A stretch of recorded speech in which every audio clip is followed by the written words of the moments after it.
I rank where the view is nothing less than phenomenal. For how I express and project from my abdominal. The only view better, both my daddy and my mama know. No living parents, my sons give me balance. My wife is my serenity, this mic is my identity. The world is foul enough, that's why I write without obscenities. Provoking danger with broken language and spoken anguish. Begging to get hurt, why would you ask to go through changes? Yes, Lord, life's a chessboard, master the angles. Control the tempo, be the one who holds the info. Acknowledge is just as deadly as machete swings. When spoken, the truth is as potent as that Medellin. While others swear the style is free, I just let it ring. Our time is undervalued, soldiers make us better kings. My fans on my shoulder, reaching after better things. Today I take the shot, for them I'd rather set the screen. My mama told me follow my dreams. My daddy told me get it by any means. Stand tall, make him bow to a king. But I've evolved, you can see the resolve. Look in my eyes when you speaking to God. Life and for those who be caught up in using what I was scarred with the muse. I guess they call it proving I'm more than an artist. Penciling out my darkest while stenciling out a harvest. And storing what gets me from A to B, just like garages. Instrumental with collages. Envision what I've been drawing. Broadway to give you rhythm like the great Lena on. So bent on, found comfort in the storm. Find peace and on when you see them others perform. Organized chaos, outcast it like hey ya.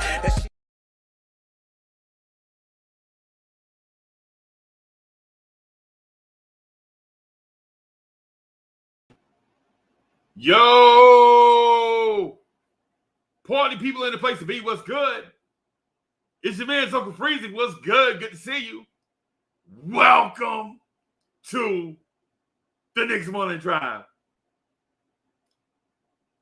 I'm a little bit behind time, man, but I'm glad to see y'all, man, and I hope y'all are willing to rock and roll. What's good? Yo, Free Keith is in the building. What's good, Free Keith?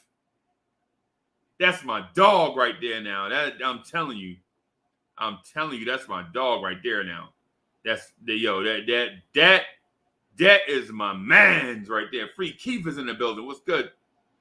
Woodshed 1914 is in the place to be. What's good? Woodshed is in the building. You know beef about to pop off when Woodshed 1914 is in the vicinity of your conversation. You know beef soon come when you see Woodshed 1914. When you see Woodshed 1914 in the vicinity, and yes, I said vicinity of your conversation, it's like that Grim Reaper meme. Yeah, I'm kidding, man. I love Woodshed 1914. That's our guy, man. I've been tweeting with this dude for years. What's good? Chuck Allen is in the building. Delano Steele. Oh boy, we got an all-star cast this morning. Oh boy. Chuck Allen slowed down from counting money like Scrooge McDuck to come get in the joint. Oh, we in trouble, bro.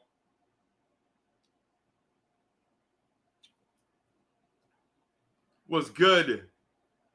Stafford Don is in the building. What's good? Brooklyn Buddha. Yeah. What's good? What's good? Our future media's in the building. Starting to call you by the other name, man. My bad. I'm getting better. I'm getting better. Sometimes I get excited and I start talking faster than what I'm thinking, man. But y'all know it's all love. You know what I'm saying? Brother Shaquille Sunflower's in the building. Pierre Moise is in the building. What's good? What's good? Scissor. What's good? What's up? What's good? What's good? What's good? It's good to see y'all, man. -2 Trail. What's good? I love this name. I love this name. one of the dopest names in the game. What's good? What's happening? Y'all know exactly what I'm about to say. And sometimes when you're around somebody for so long, you can kind of read their mind on certain thoughts.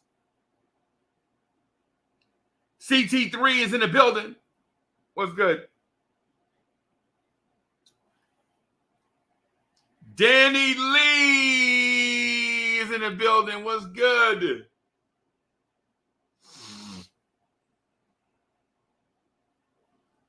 T. Williams is in the building. What's good? Yo! Look who's back. D-Block. What's good?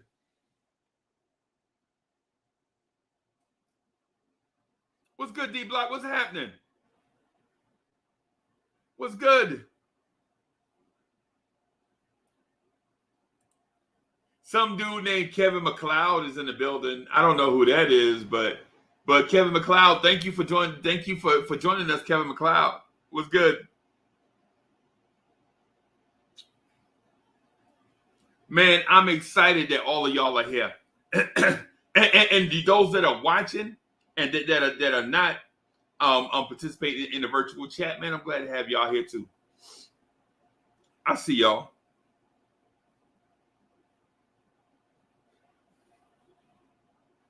I see y'all. Man, I'm glad to have y'all in the place to be this morning, man. Julian Blum. What's good?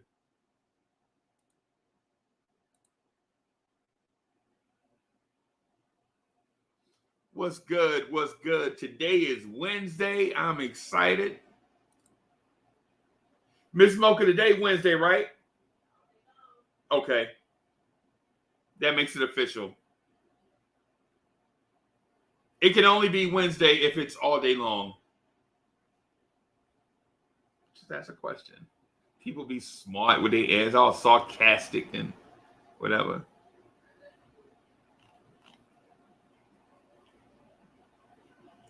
What's good, party people? Y'all know what I want to get into, and I think y'all want to get into it also. Y'all want to get into it. I want to get into it. Right? I ain't scared. I ain't scared of this topic at all. Right? As a matter of fact, I kind of want to get into this topic for a long time. Right? Been kind of wanting to get into this topic for a long time. IQJ, what's good? I want to get down to the nitty gritty, but you know, of course, I got to do my hellos and shout outs. Right? That's what we do around here. We do hellos and shout outs, you know what I'm saying? Well, I do want to get down to the nitty gritty, right?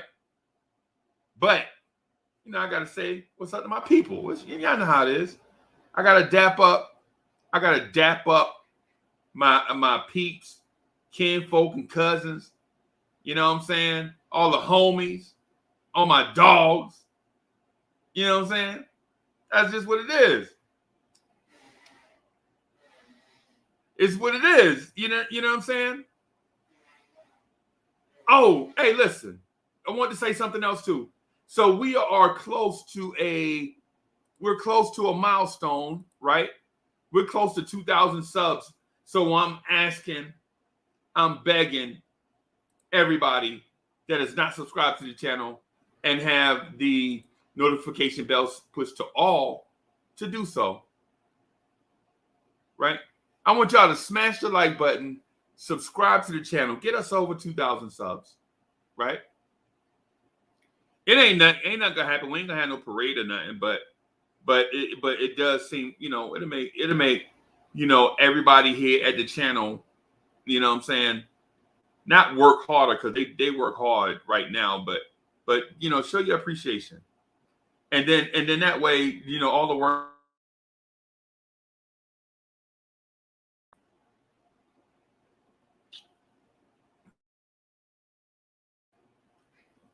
Right?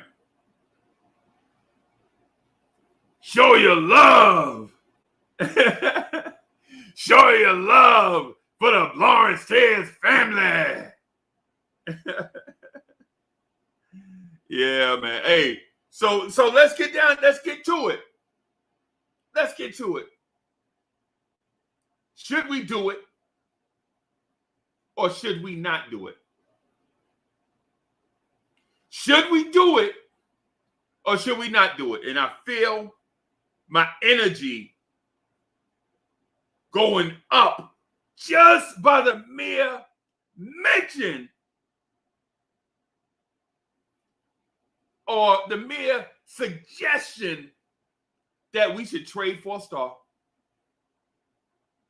Right? Should we?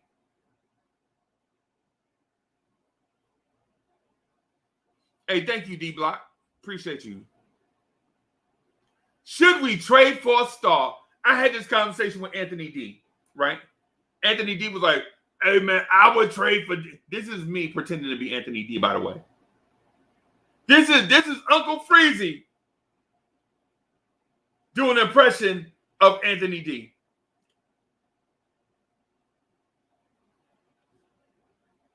Uncle Freezy, you crazy if you don't want to trade for a star. Trade for Dame.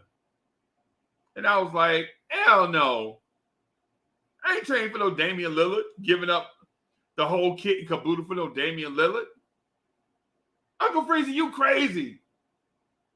Uncle Freezy, you just like a young Fred G. Sanford. That's what people say. Bro, I swear to God, somebody told me that last night. You act like a young Red Fox. You ain't never even seen a young Red Fox.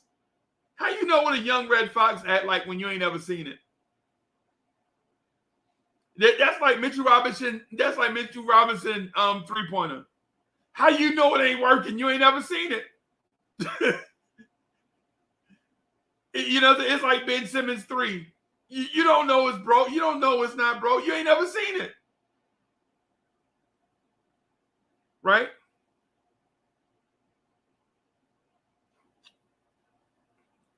So anyway,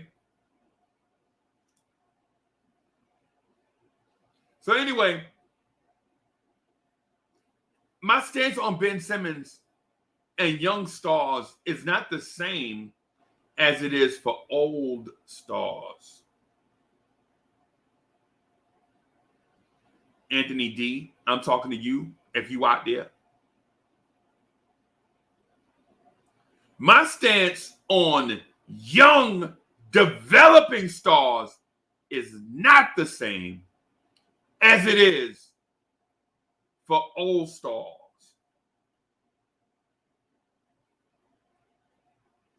Don't be the Washington Wizards begging Michael Jordan to put your uniform on. It's too much.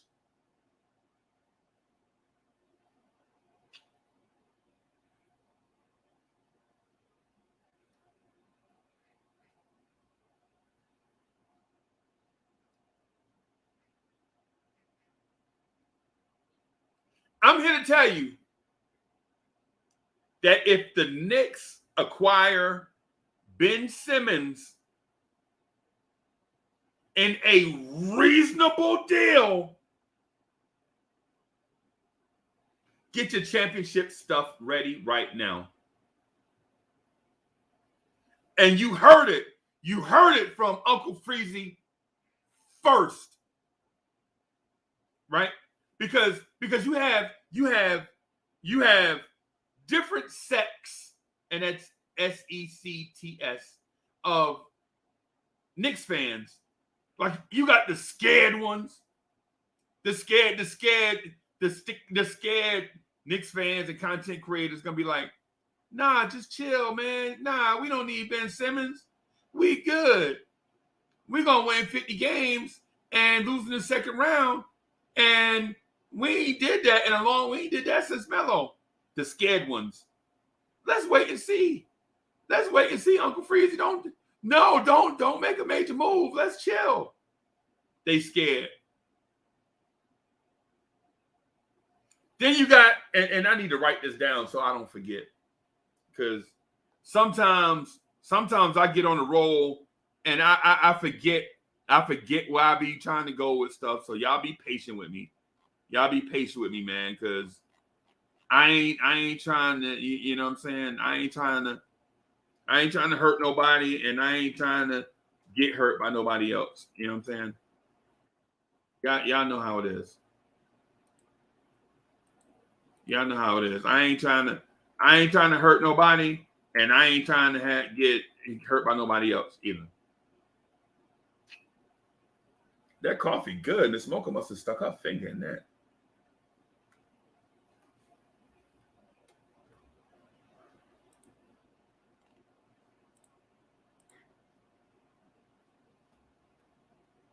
All right. So you got the scared Knicks fans that say stuff like, let's wait and see. Then you have the Knicks haters. Yeah, the Knicks haters, they are Knicks fans, but they hate every move.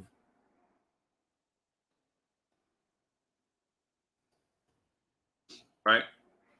Then you have the ebb and flowers. Hey, did y'all ever notice? Y'all ever notice flower and flower is spelled the same?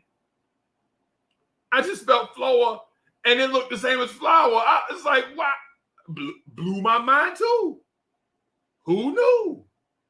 But anyway, you got the ebb and flowers. They go along with the crowd.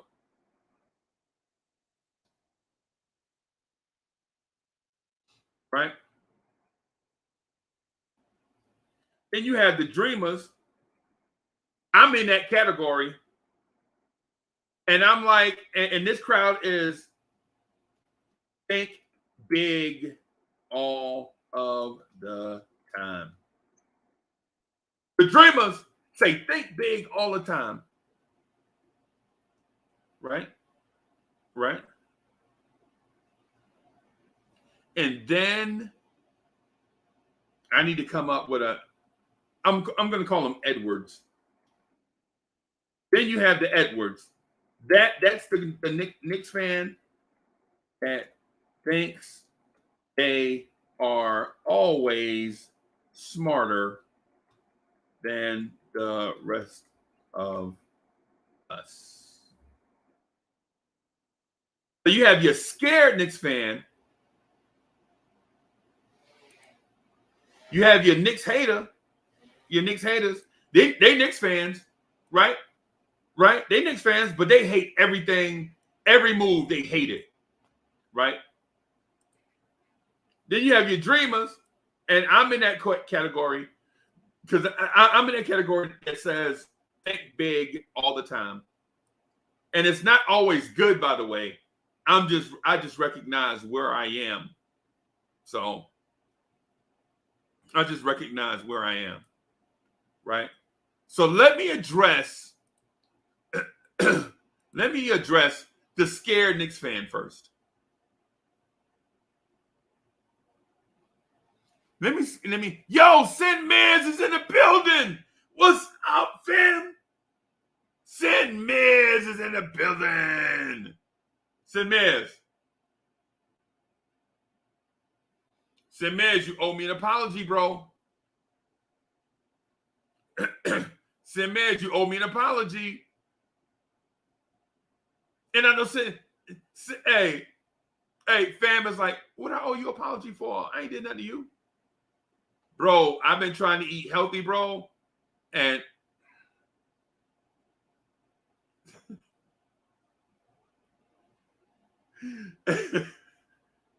Hey, Samir, I've been trying to eat. I had some cauliflower pizza the other day.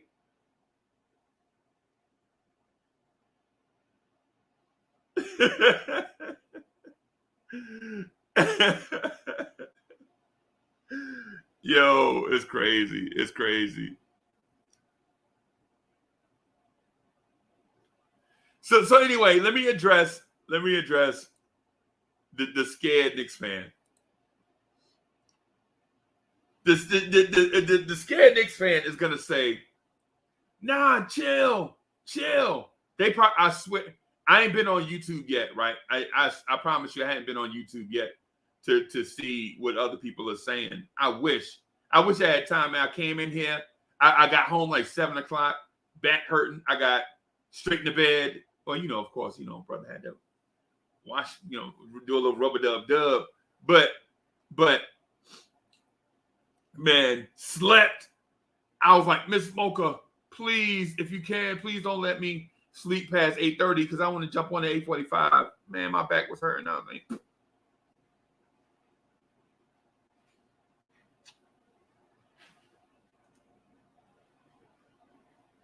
Booker D says, pay attention to the chat. Booker D, you pay attention to the chat.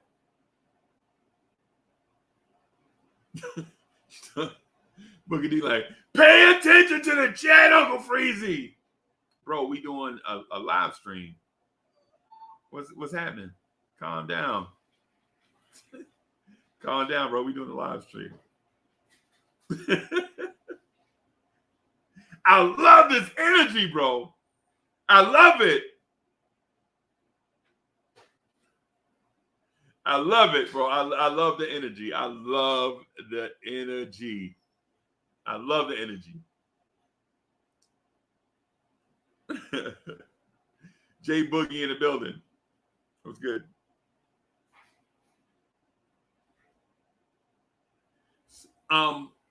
So here's the thing. There are Knicks fans that are scared, right? They don't want to do nothing. All they want to do is the safe move. They want the safe move, right? They want you, all the safe moves. Don't go out on a limb to chase success. They like, man, we won 41 games last year. The next step in the process is to win 42 games. Nah, bro. That ain't how you do it.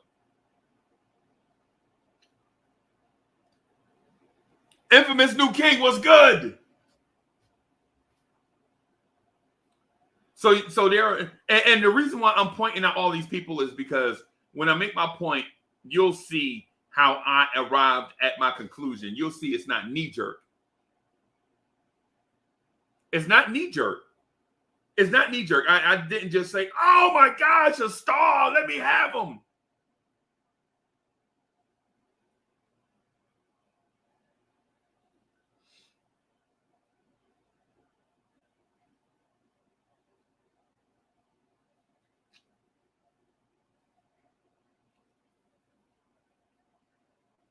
Here's the thing.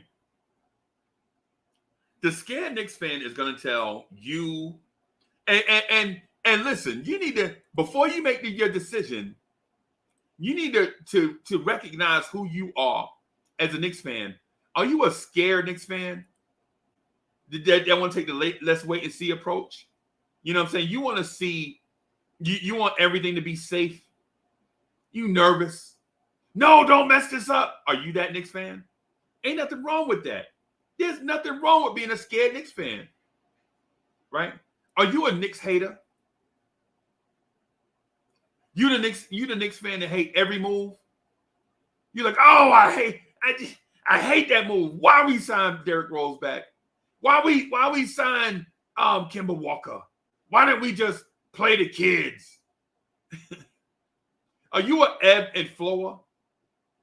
Are you like, hey man, I just want us to win, man. Whatever the front office do, I rock with whatever, whichever direction the team is going, you like, yeah, I'm rocking with that. Are you a dreamer? That's the category Uncle Freezy is in. Think big all the time. All the time, think big. I'm thinking big all the time. I was just talking to Cully last night about some stuff. Think big, man. Think big. The box can't hold me back, right? Think big. Or are you a Edward? Are you a Edward? Are you the dude that think you the or lady that think you're the smartest person in the room? I'm sorry, not think. I'm sorry, that's a little strong. Are you the Knicks fan that knows you're the smartest person in the room when it comes to this Knicks stuff? You've been around for a long time, you've seen everything, and there's nothing new under the sun that you haven't seen. There's nothing new under the sun. You know all of this stuff. So you look at the rest of us like we dumb Knicks fans. We don't know what we're talking about, and we should just listen to your opinion and shut up.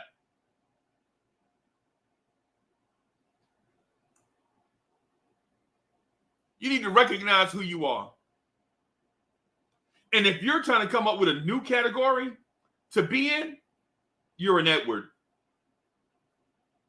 If you are trying to think of a new category to be in, you are an Edward. Those 5 categories, they don't describe who I am. Yeah, because you're an Edward. You think you're smarter than the rest of us. And I'm not here to criticize what category you in.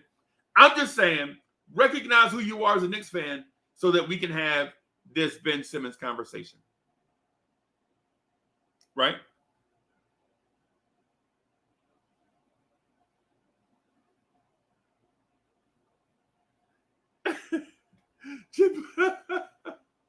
J Boogie, you wilding out, bro. I'm trying to concentrate, J Boogie. J Boogie sent me a text message, man. It's fun. I ain't gonna tell y'all what it is. But J Boogie, I'm trying to concentrate, bro. I'm trying to stay on task.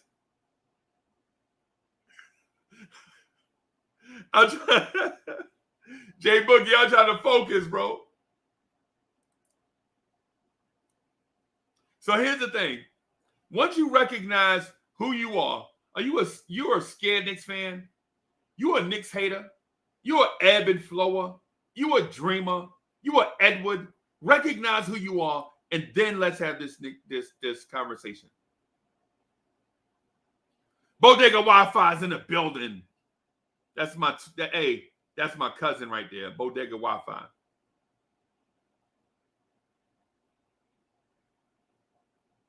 Bodega Wi-Fi been from day one. I used to see Bodega Wi-Fi on other stuff. I used to be like, yeah, that dude, Bodega Wi-Fi, always here. Yeah. Hey, but I don't know.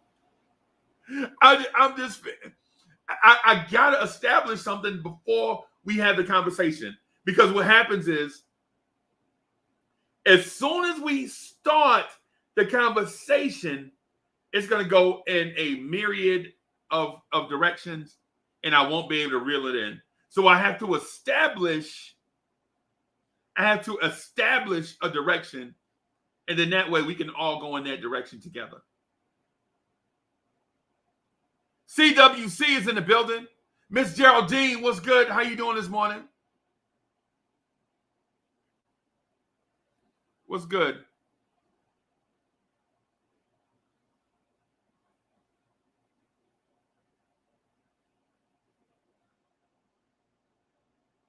So now that you know who you are, let's first ask this question.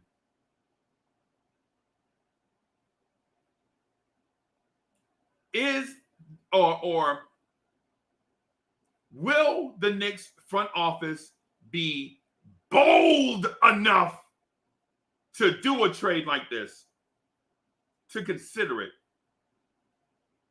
Are they bold enough to consider a trade like this?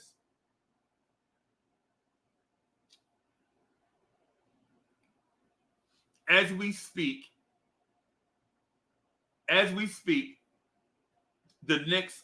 Knicks front office are texting each other to consider, is this worth even following up on? Is this a part of reality? Should we look into this?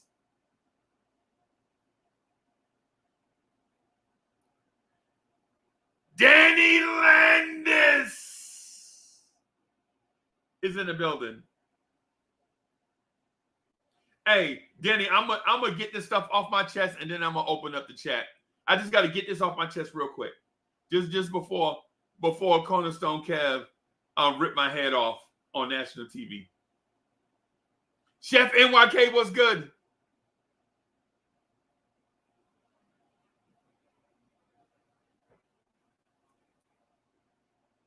Is this front office bold enough to pull off a deal like this? And so I have an opinion about it. I want you to express your opinion. Put your opinion in the chat.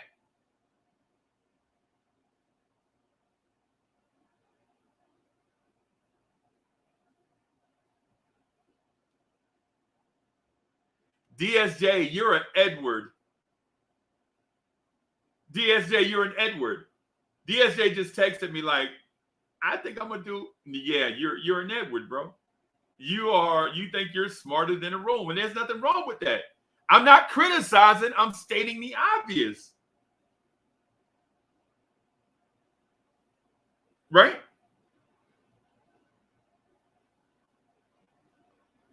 Right? I'm not criticizing any category. Like, I know I'm in a flawed category. I'm a dreamer. Right? I'm a dreamer. Right? I think big all the time. 24/7. Part of the reason why I try to be here every day. Sometimes, like Friday, we probably gonna be on here 4 times because I dream big. Friday, I intend to do the Knicks Morning Drive, a mid-afternoon show, Blorange Army, and the Knicks at Night podcast. Right? I dream big. I think big, man. I can't help it. I'm a dreamer. I know what category I'm in. And I'm doing all of those because one day blorangetears is going to roll off of Knicks fans' tongue. Like, yeah, Ben Simmons got a triple-double for the Knicks last night, and I'm going to see what blorangetears got to say about it.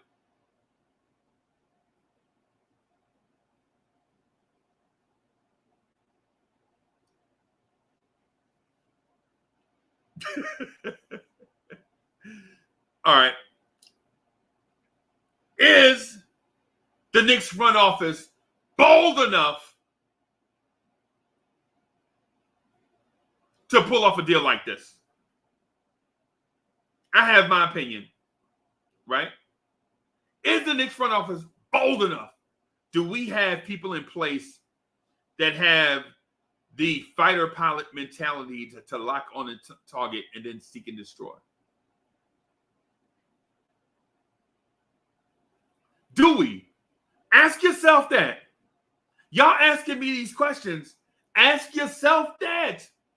Ask yourself. As Uncle Freezy adjusts the light. Ask yourself, does your front office have the requisite mindset to lock in on a target and then seek and destroy? Do they? Or do they have the play it safe mentality?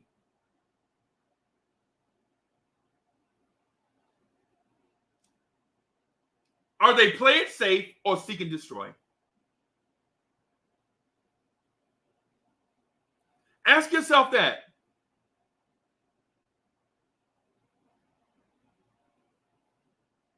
Ask yourself that, Knicks fan. Does your front office have the what's the word I'm looking for? the mentality to lock in on the target. Does the front office have a Doc Holliday? I'll be your Huckleberry. Does the Knicks front office have that person?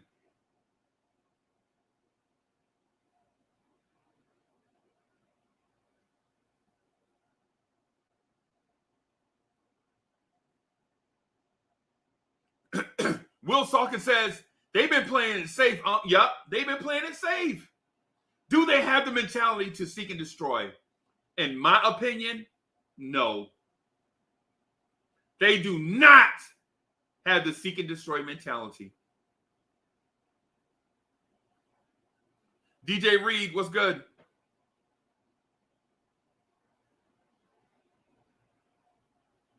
DJ Reed says, what are you giving up for him? That's what it comes down to. Nah, that's not what it comes down to. What it comes down to is in this poker game we call NBA front offices, are you willing to stare down your opponent to get what you want? Trust what you have in hand, that it's enough to win this game. Does the front office have, I have the term I've been looking for. You know what? It just struck me. Does this front office have the Mamba mentality? No, they do not. Does this front office have the Mamba mentality? No, they do not, according to Uncle Freezy.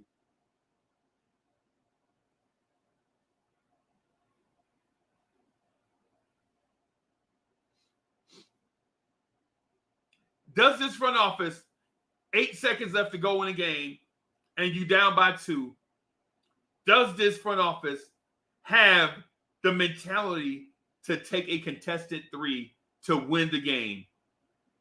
Or will they take the 2, go to the basket, and hope they get fouled to put up 2 free throws? Which one is it? Does this front office have the Mamba mentality?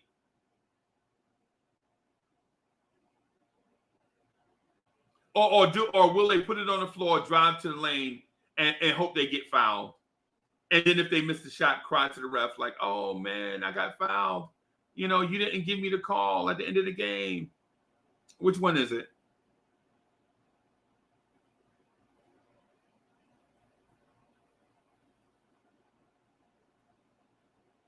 I think we all know which one it is. Uncle Freezy thinks, and I'm referring to myself as if I'm sitting beside myself. That's crazy, right?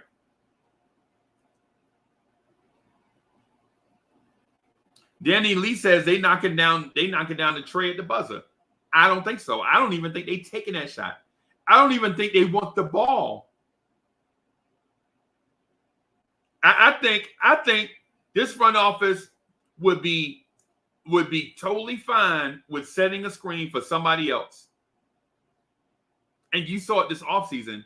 That's how we got Kemba. We didn't aggressively pursue a point guard, a starting point guard. We piddle paddled around and let the stuff play out, and it happened. We were fortunate. And I'm glad we got Kemba, by the way. I'm not hating on Kemba, and I'm not hating on the front office. What I'm saying is they played it safe.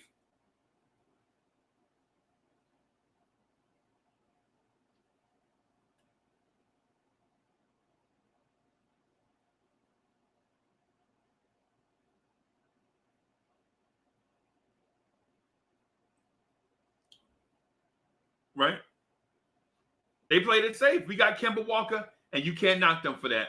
I love the addition of Kemba Walker, and I love the way the Knicks front office went about doing it. I love the way our front office went about doing it. Right?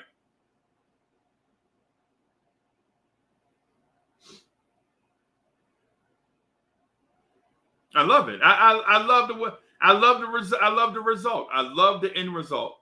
I don't know if I love the process, but I did not love the process. How about I say that? but I do love the end result. And sometimes in these conversations, we take a few words, a few snippets, a few sound bites from individuals and generalize an entire conversation. We take the Cliff Notes version of a conversation and generalize the entire conversation with it. And that's not right. We shouldn't do that. It's part of the reason why, as content creators, we have to be more expressive with our thoughts and the way that we lay them out. Because you say one thing and people run with it. Oh, Uncle Freezy hate Kemba Walker. I never said that. I said two things. I said this a couple years ago. Kemba Walker had the opportunity to sign with the Knicks and he thumbed his nose up at us. Said if y'all would have got KD and Zion, I sure enough would have came. That offended me. I didn't like that. And now that Kemba is on broke knees or bad knees, and he signed with the Knicks and is happy to be here, I'm glad we have him. I'm glad we have him, man. I'm glad we have Kemba. But I wanted Kemba 2 years ago when he was,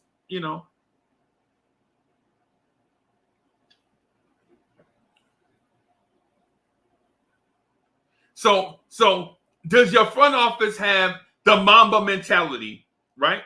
No. They do not have the Mamba mentality.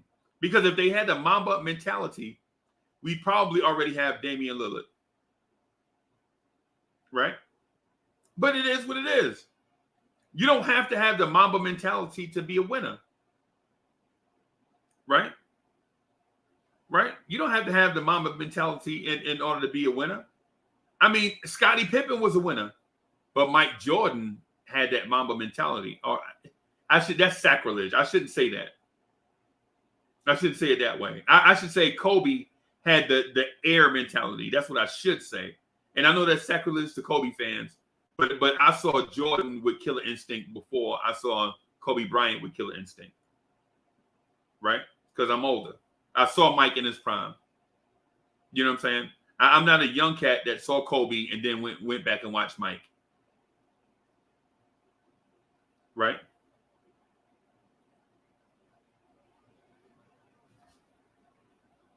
So here's the second question that we should ask.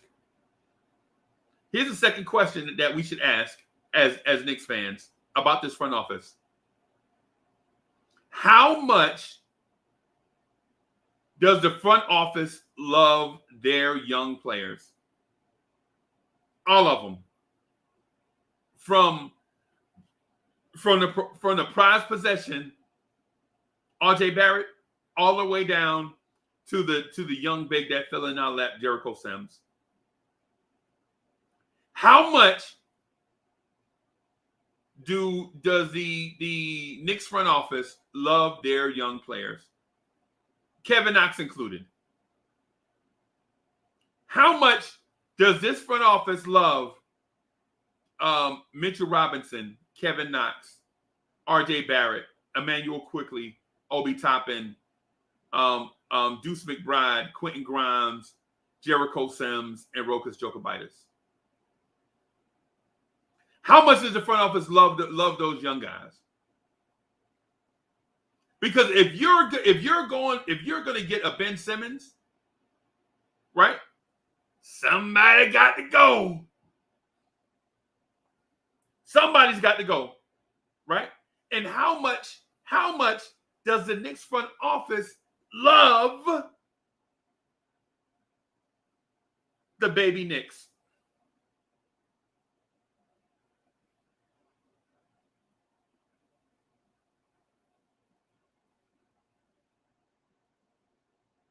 How much?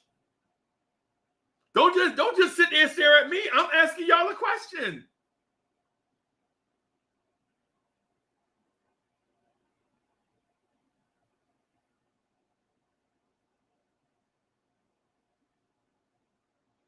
Right?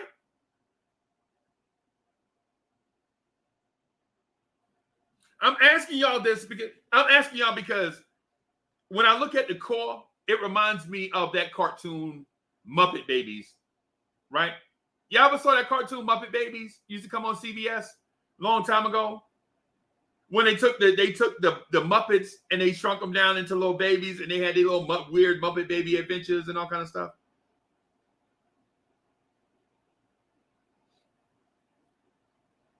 Right? This young core, that's what it reminds me of, Muppet Babies. Right? One day there'll be something. One day there'll be something, right? But right now, they ain't there yet. They Muppet Babies. They the Knicks babies. Right?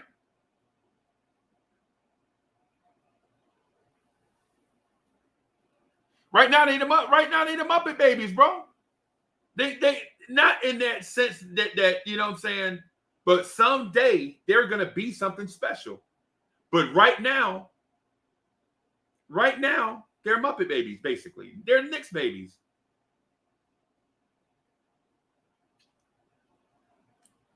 You got Fozzie Bear, the Fozzie Baby, telling bad jokes, right? But his jokes are so bad, he don't even have punchlines yet. You know what I'm saying? Because he a Muppet Baby, right? Right? Just follow along with me. It's a comparison. It's just a comparison. That's all. That's all. It's like I'm not saying that they'll never grow up. What I'm saying is just look at them as Chuck Allen. You crazy. That's why I can't read the chat and talk at the same time, man. Right? Because cats like Chuck Allen and DSJ throw you curveballs and it kind of get you off your spot.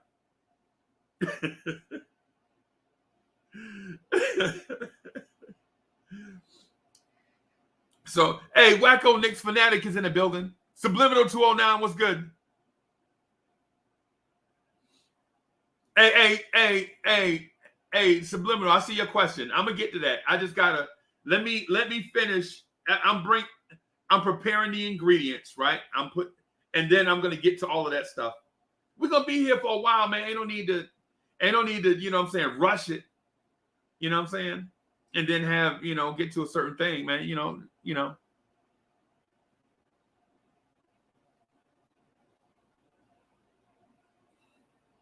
And so Miss Geraldine says, I don't think anybody is untouchable, but I don't believe they would gut the team for a non-shooter. And listen, I'm with you, but what I want you to do is stay with me on this. Stay with me on this as I build towards a certain thing, right? And I understand I'm asking Knicks fans to be patient.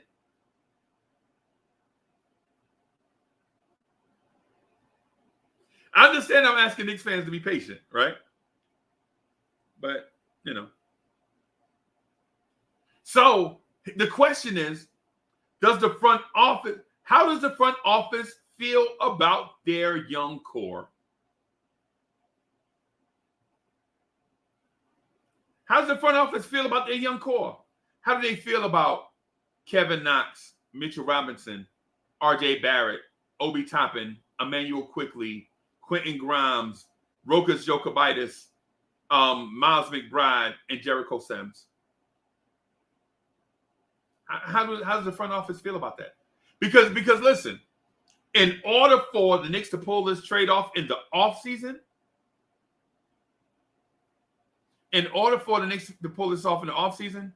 they've got to trade some guys that have not signed new contracts. Yeah. Can the Knicks wait until December 15th to pull off the trade? Just saying. I'm just saying.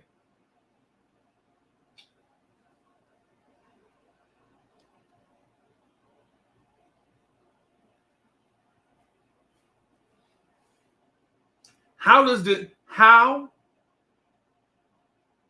front office feel about the young core?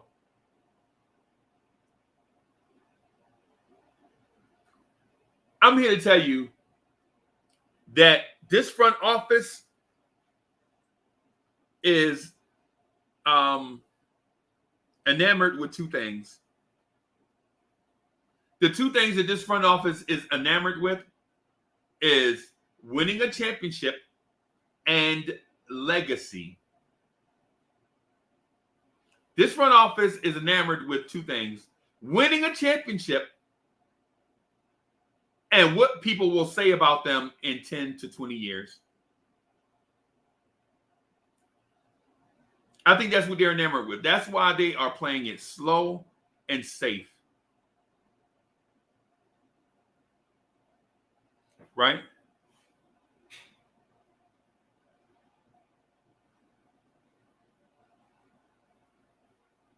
Jesse DiSabato was good. I hope I said your name right. I hope I didn't butcher it.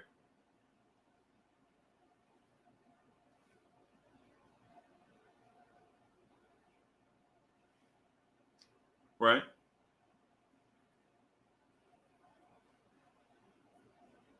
This front office is enamored with two things: championships in the city and their legacy.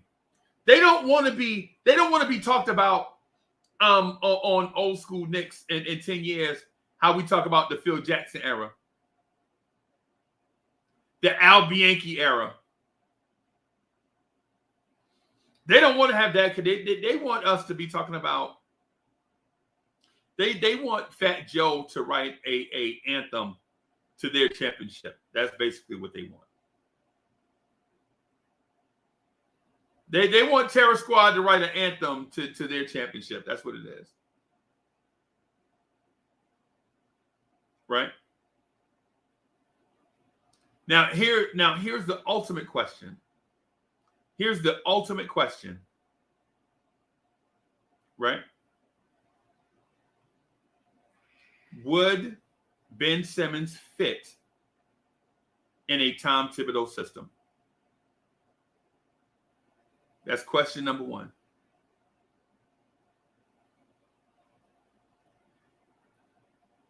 That's question number one.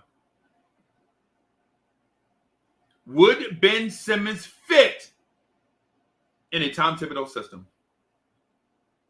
Think about what you've seen out of point guard since Tibbs has been here in his one season. Would Ben Simmons fit?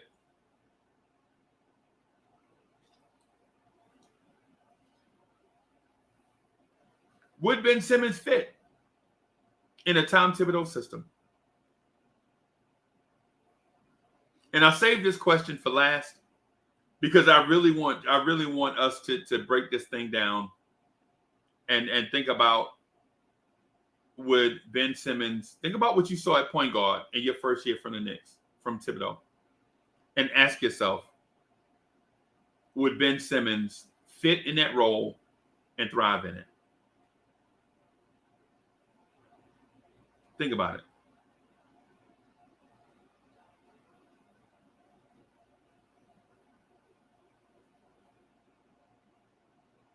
Right? Think about that.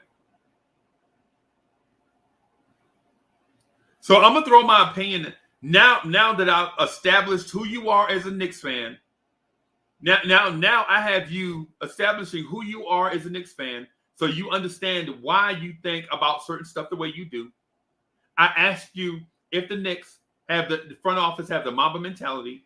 I asked you how the Knicks front office feel about the young guys, and I asked you how Coach Tibbs will Ben Simmons fit in a Coach Tibbs offense. Will Ben Simmons fit in a Tibbs offense, in defense, in schemes? Right? I asked you to do those three things. Now I'm going to ask you to hear me out on, because I asked you to go to a certain place before you got my response. Right?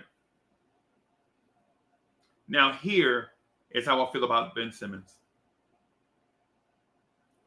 Should the Knicks trade the whole kit and caboodle for Ben Simmons? No. That's my stance. Should the Knicks trade the whole kit and caboodle for Ben Simmons? No. That's my stance. Should the Knicks go to the table with everybody on the table and trade away prized possessions, players, for Ben Simmons? My answer is no. Am I giving up some kind of combination of Obi Toppin, Quentin Grimes, Miles McBride, Emmanuel Quickley, Mitchell Robinson for Ben Simmons? My answer is no. If they ask for 3 players and we offer and they want Mitch, Emmanuel Quickley, and Obi Toppin, and some draft picks, they're gonna ask for draft picks, right? The draft pick thing is a given. It's like, it's a given. You're gonna give up draft picks. You know that already, right? So that's the reason why I didn't even introduce it. That's the reason why, that's the reason why I said, so do I give up some combination of Obi, Quickley, Mitch, McBride, Grimes? And my answer is, if they ask for 4 players for those guys, I say no. Have a nice day, Elton Brand, Daryl Morey. Have a nice day. Right?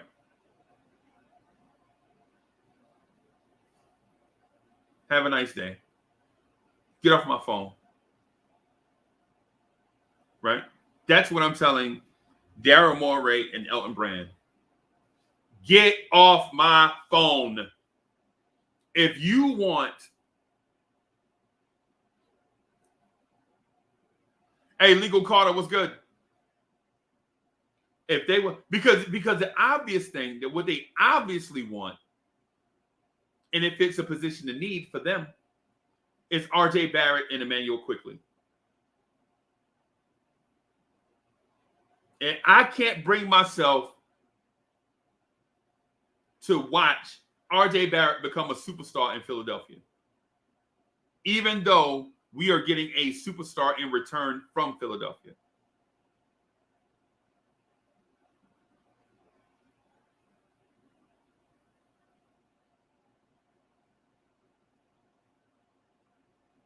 Right?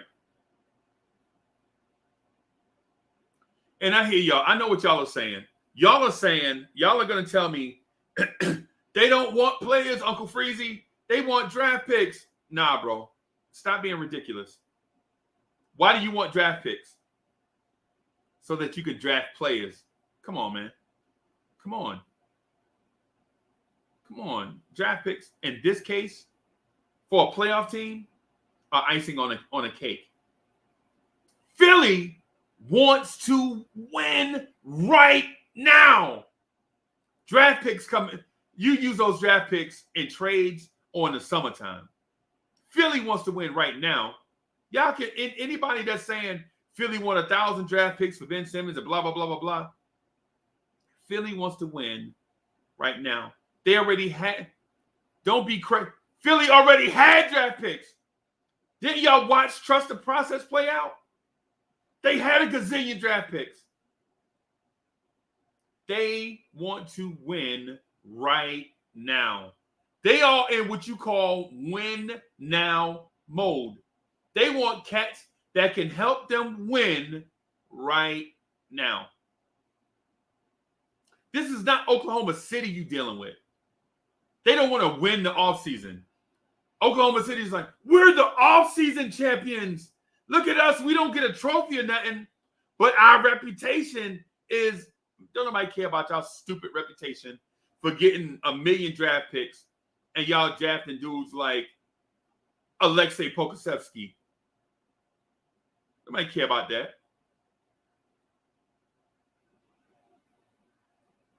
Nobody care about that. Philly is not going to want a million draft picks. They want players to help them win. The last time Philly won a championship was 1983. They're in the same boat as us, basically. They're in the same boat as us. Big city. Basketball team with a big-time reputation. A bunch of all-time greats. You could name them. The Philadelphia 76ers, if you put their all-time starting five, you can put their all-time starting five up against anybody. Anybody. Philly had cats named Dr. J, Allen Iverson, Charles Barkley, Moses Malone. I mean, come on. Wilt Chamberlain. You can put Philly's all-time starting five up against any franchise USA, right? But they ain't won a chip since 1983. They hungry just like us. They want to win a championship bad, just like us. They fans are crazy. They fans is off, just like us.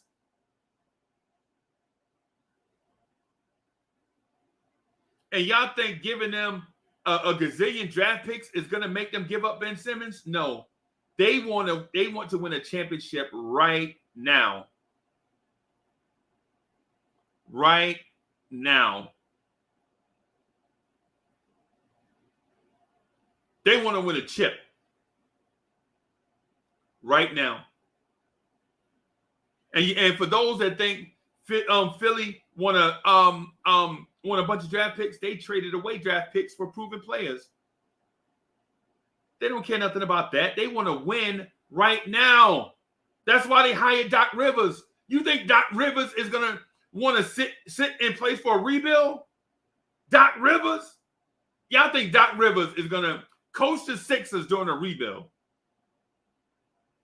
You don't hire a Doc Rivers and then in year 2 of his contract say, hey Doc, we doing a rebuild. Are we crazy? Come on. Philly wants players. Philly wants contributors. And you know what? I'm going to say this, and it burns my tongue, and it hurts my heart to even say it.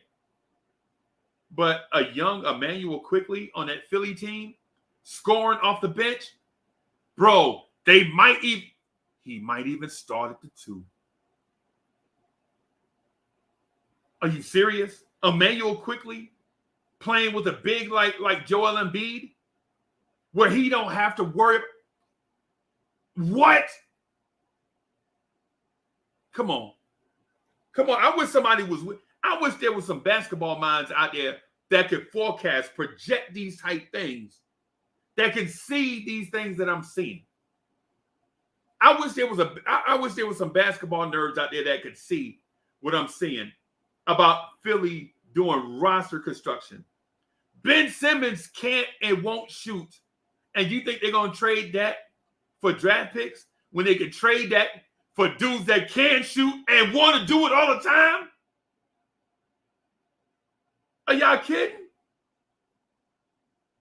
Philly would trade a dude and Ben Simmons, that's an all-world defender that can't and won't shoot, for a guy that has never turned down a shot in his life. Can you imagine what the spacing would be like? Can you imagine what the spacing would be like if Philly had shooters around Joel Embiid today?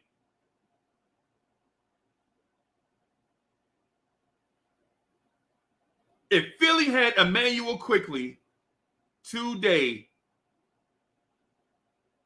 if Philly had Emmanuel Quickley today, I would almost say, I would be willing to say they would contend with the Brooklyn Nets for the best team in the East.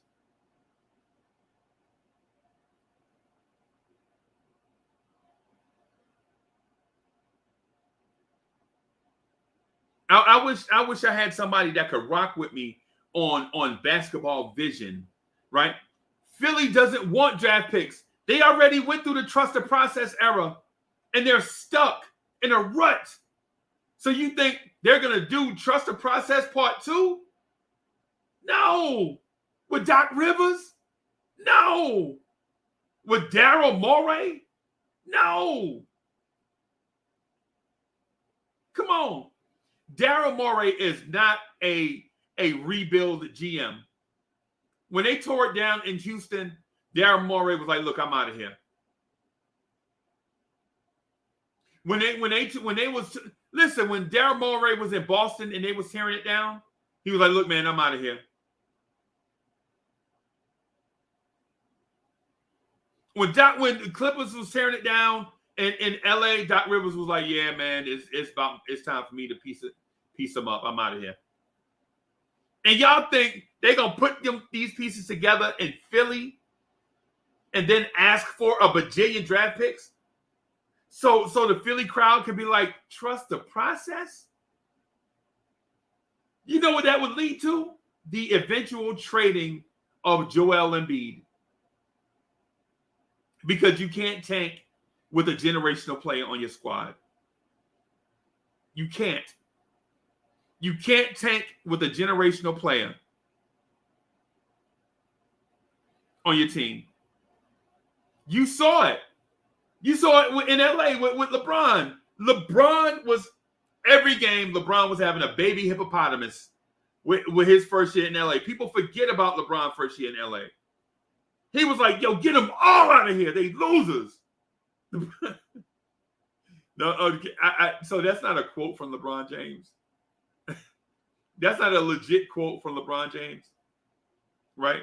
LeBron James didn't actually say that. I just read his mind.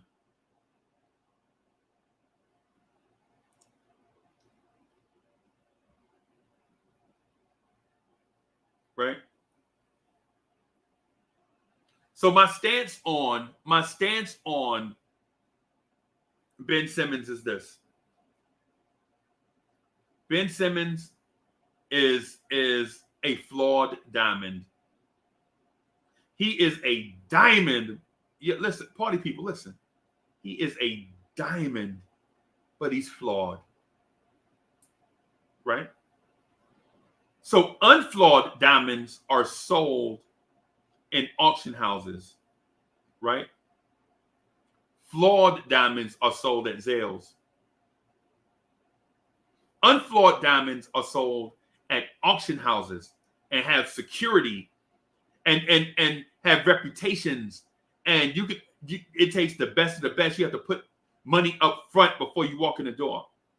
Everybody in the door has to wire $100,000 just so they can get in the auction house, just so that you can have your number recognized when you bid.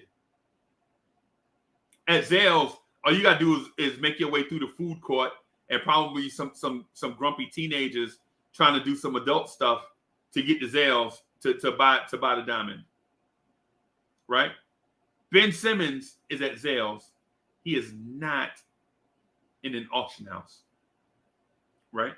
So I'm not paying auction house prices for Ben Simmons. I would love to have him, but Ben Simmons is not an auction house diamond. Right? Ben said you don't have to put on a tuxedo to wire transfer $100,000 to an account and so that you'll be reimbursed if you don't buy nothing. Right? Ben Simmons is at Zales. Right? He's a diamond, but he's flawed.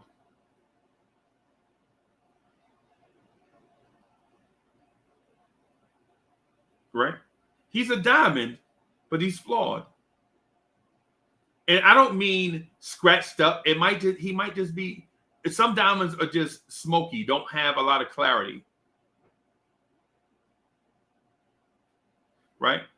So all diamonds don't have cracks in them or lines on the interior. Some of them are smoky. Some of them you just can't, they just don't have a high level of clarity. And that's what Ben Simmons is. Right? You don't necessarily know what the inside looks like because you can't see all the way there, but you know he's a high quality diamond. Just not auction house level diamond. Right? Ben Simmons is not LeBron James. Okay? So when we get Ben Simmons, or if the Knicks get Ben Simmons, he's not going to turn into LeBron James. Don't think that. Right? But he is a high level diamond though. Don't get it twisted. Don't get it twisted. What would I give up? So the question is, what would Uncle Freezy give up for Ben Simmons?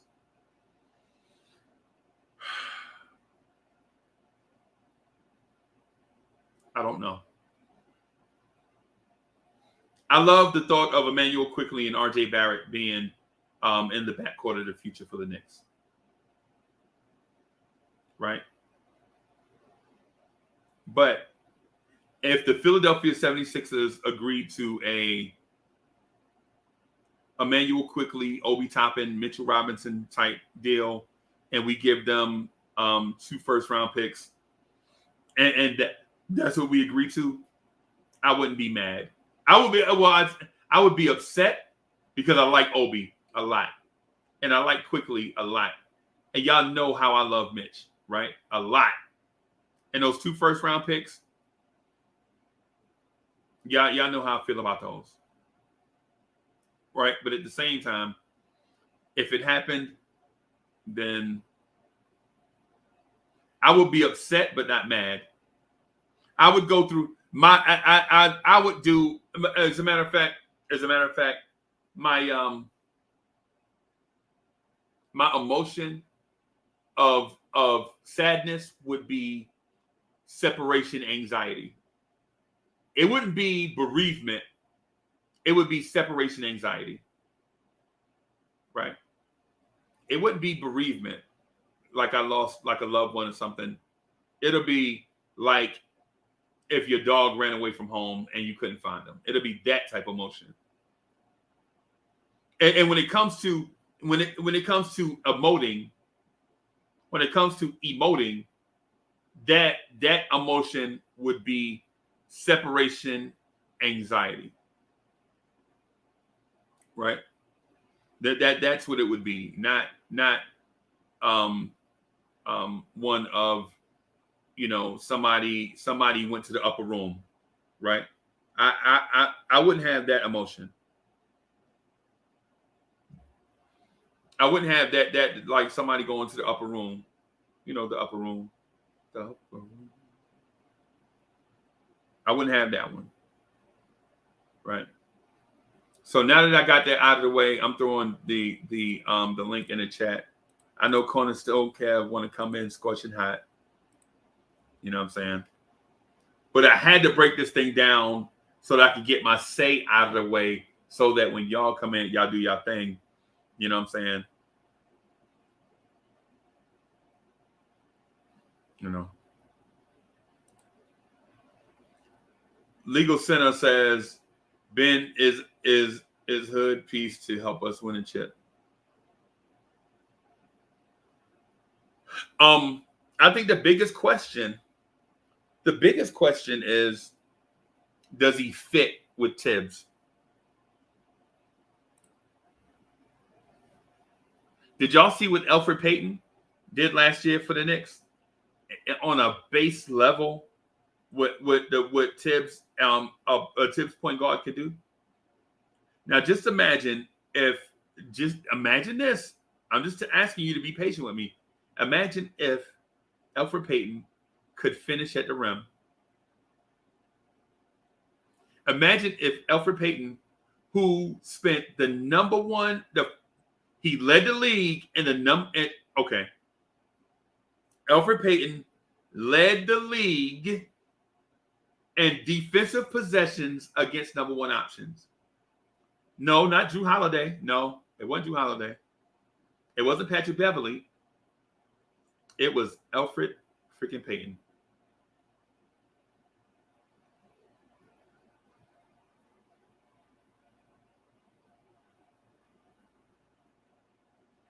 It was Elfrid Payton.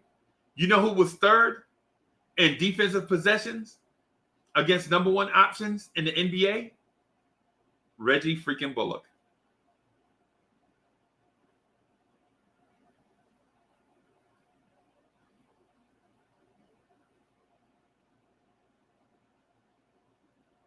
Right? So shout out to everybody watching. Man, y'all smash that like button. Support your boys, man. Support the blorangetears family, man. If you hadn't already, subscribe to the channel.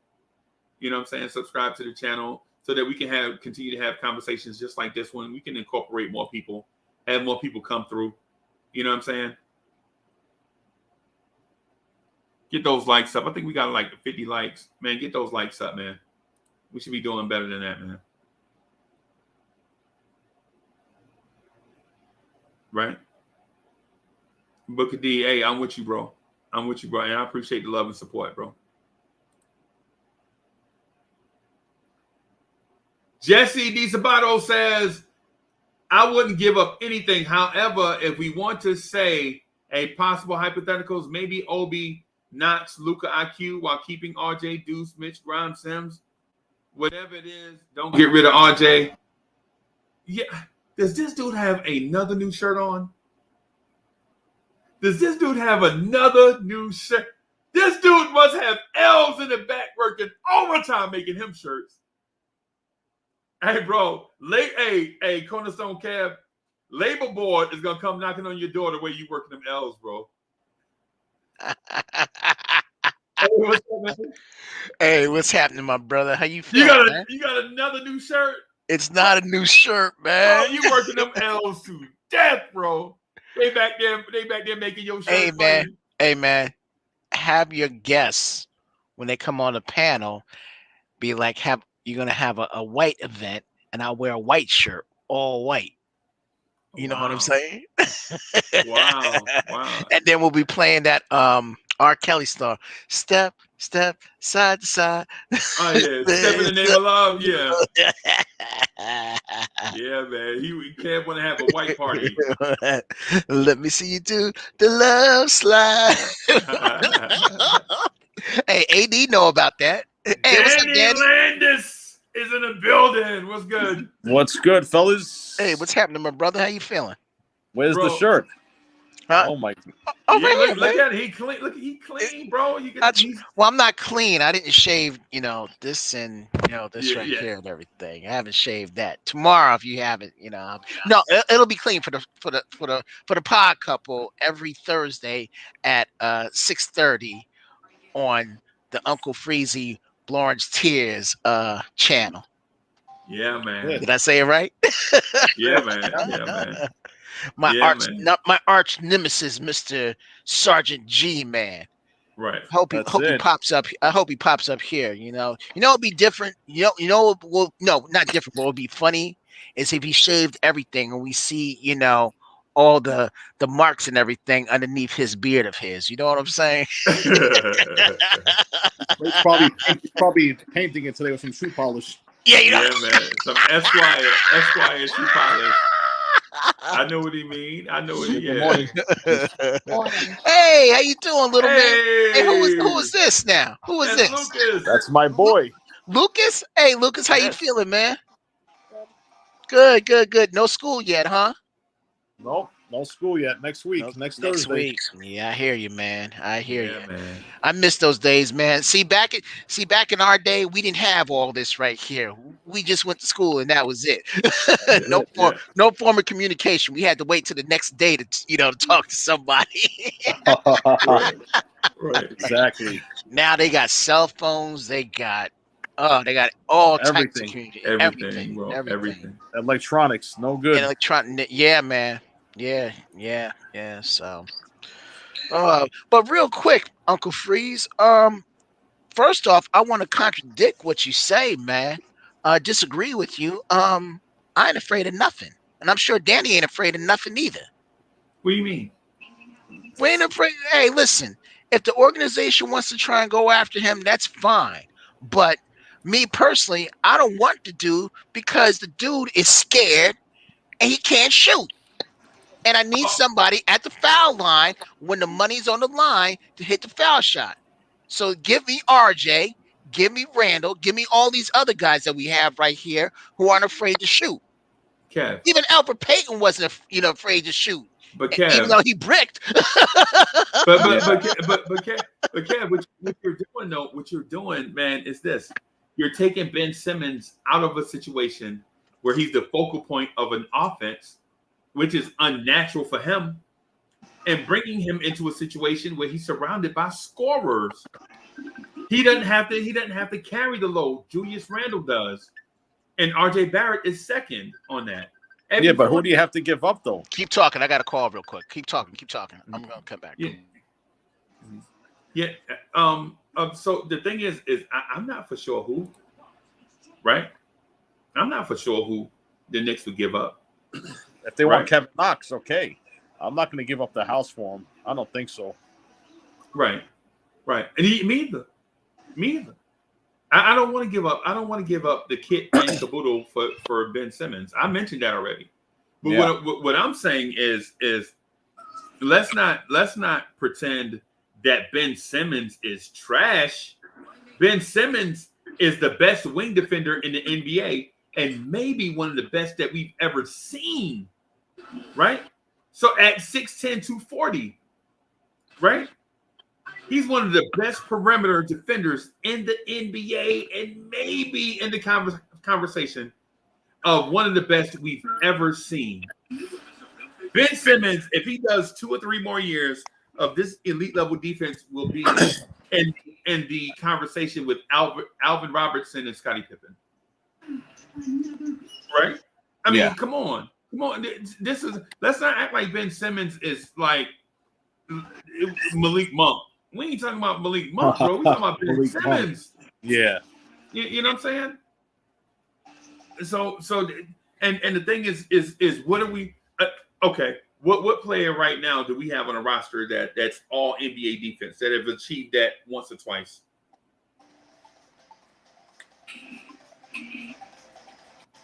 I can't name anybody. Right.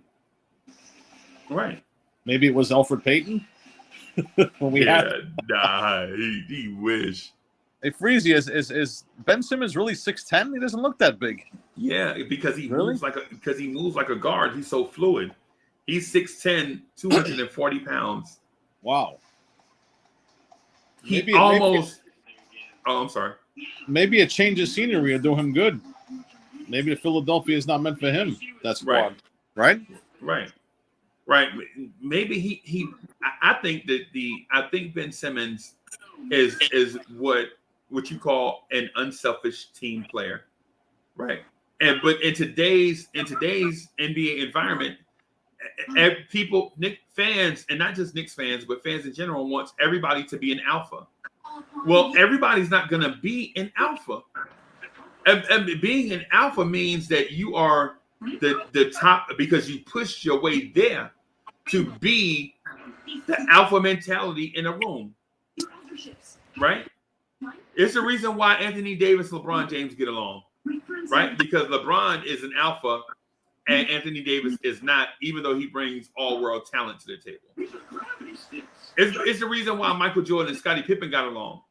Right? Because Michael Jordan was the alpha.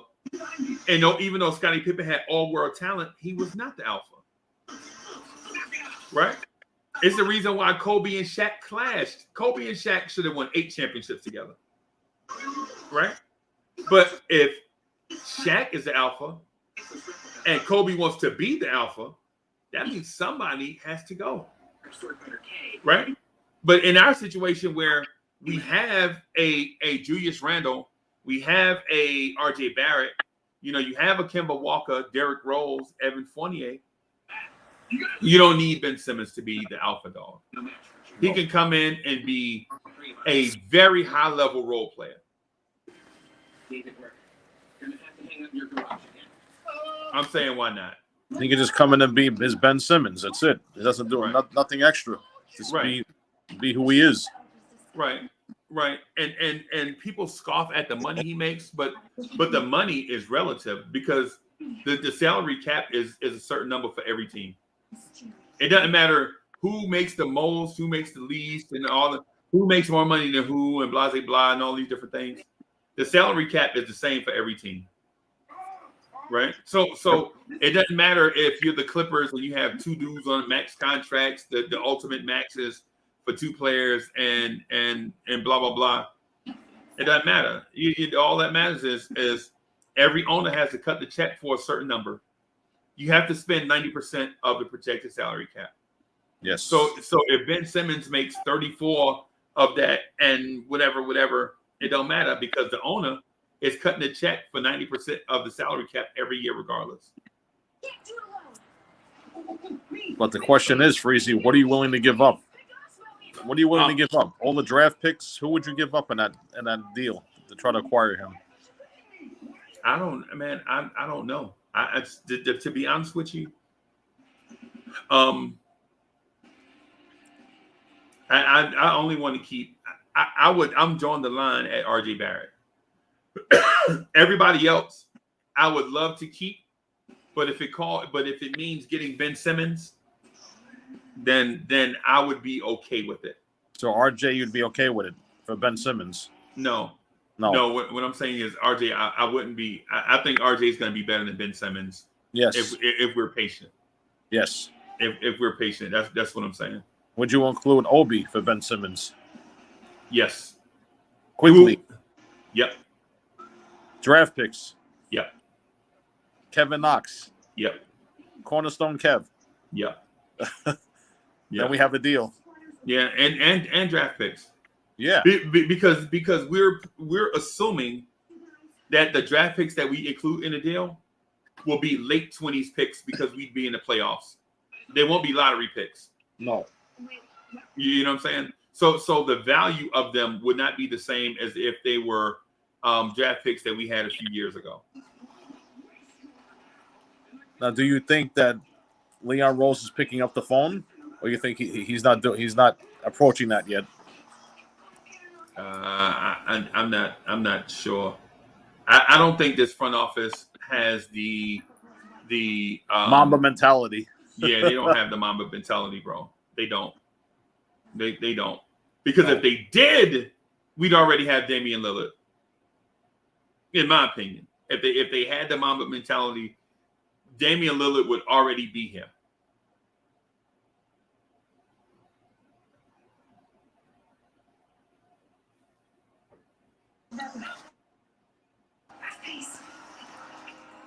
So come on, son says Simmons has a large salary. That's why he can't go to the Warriors unless Draymond Green goes bye-bye. Yep. Hello. Right. And so what I'm getting at, the thing with Ben Simmons is this.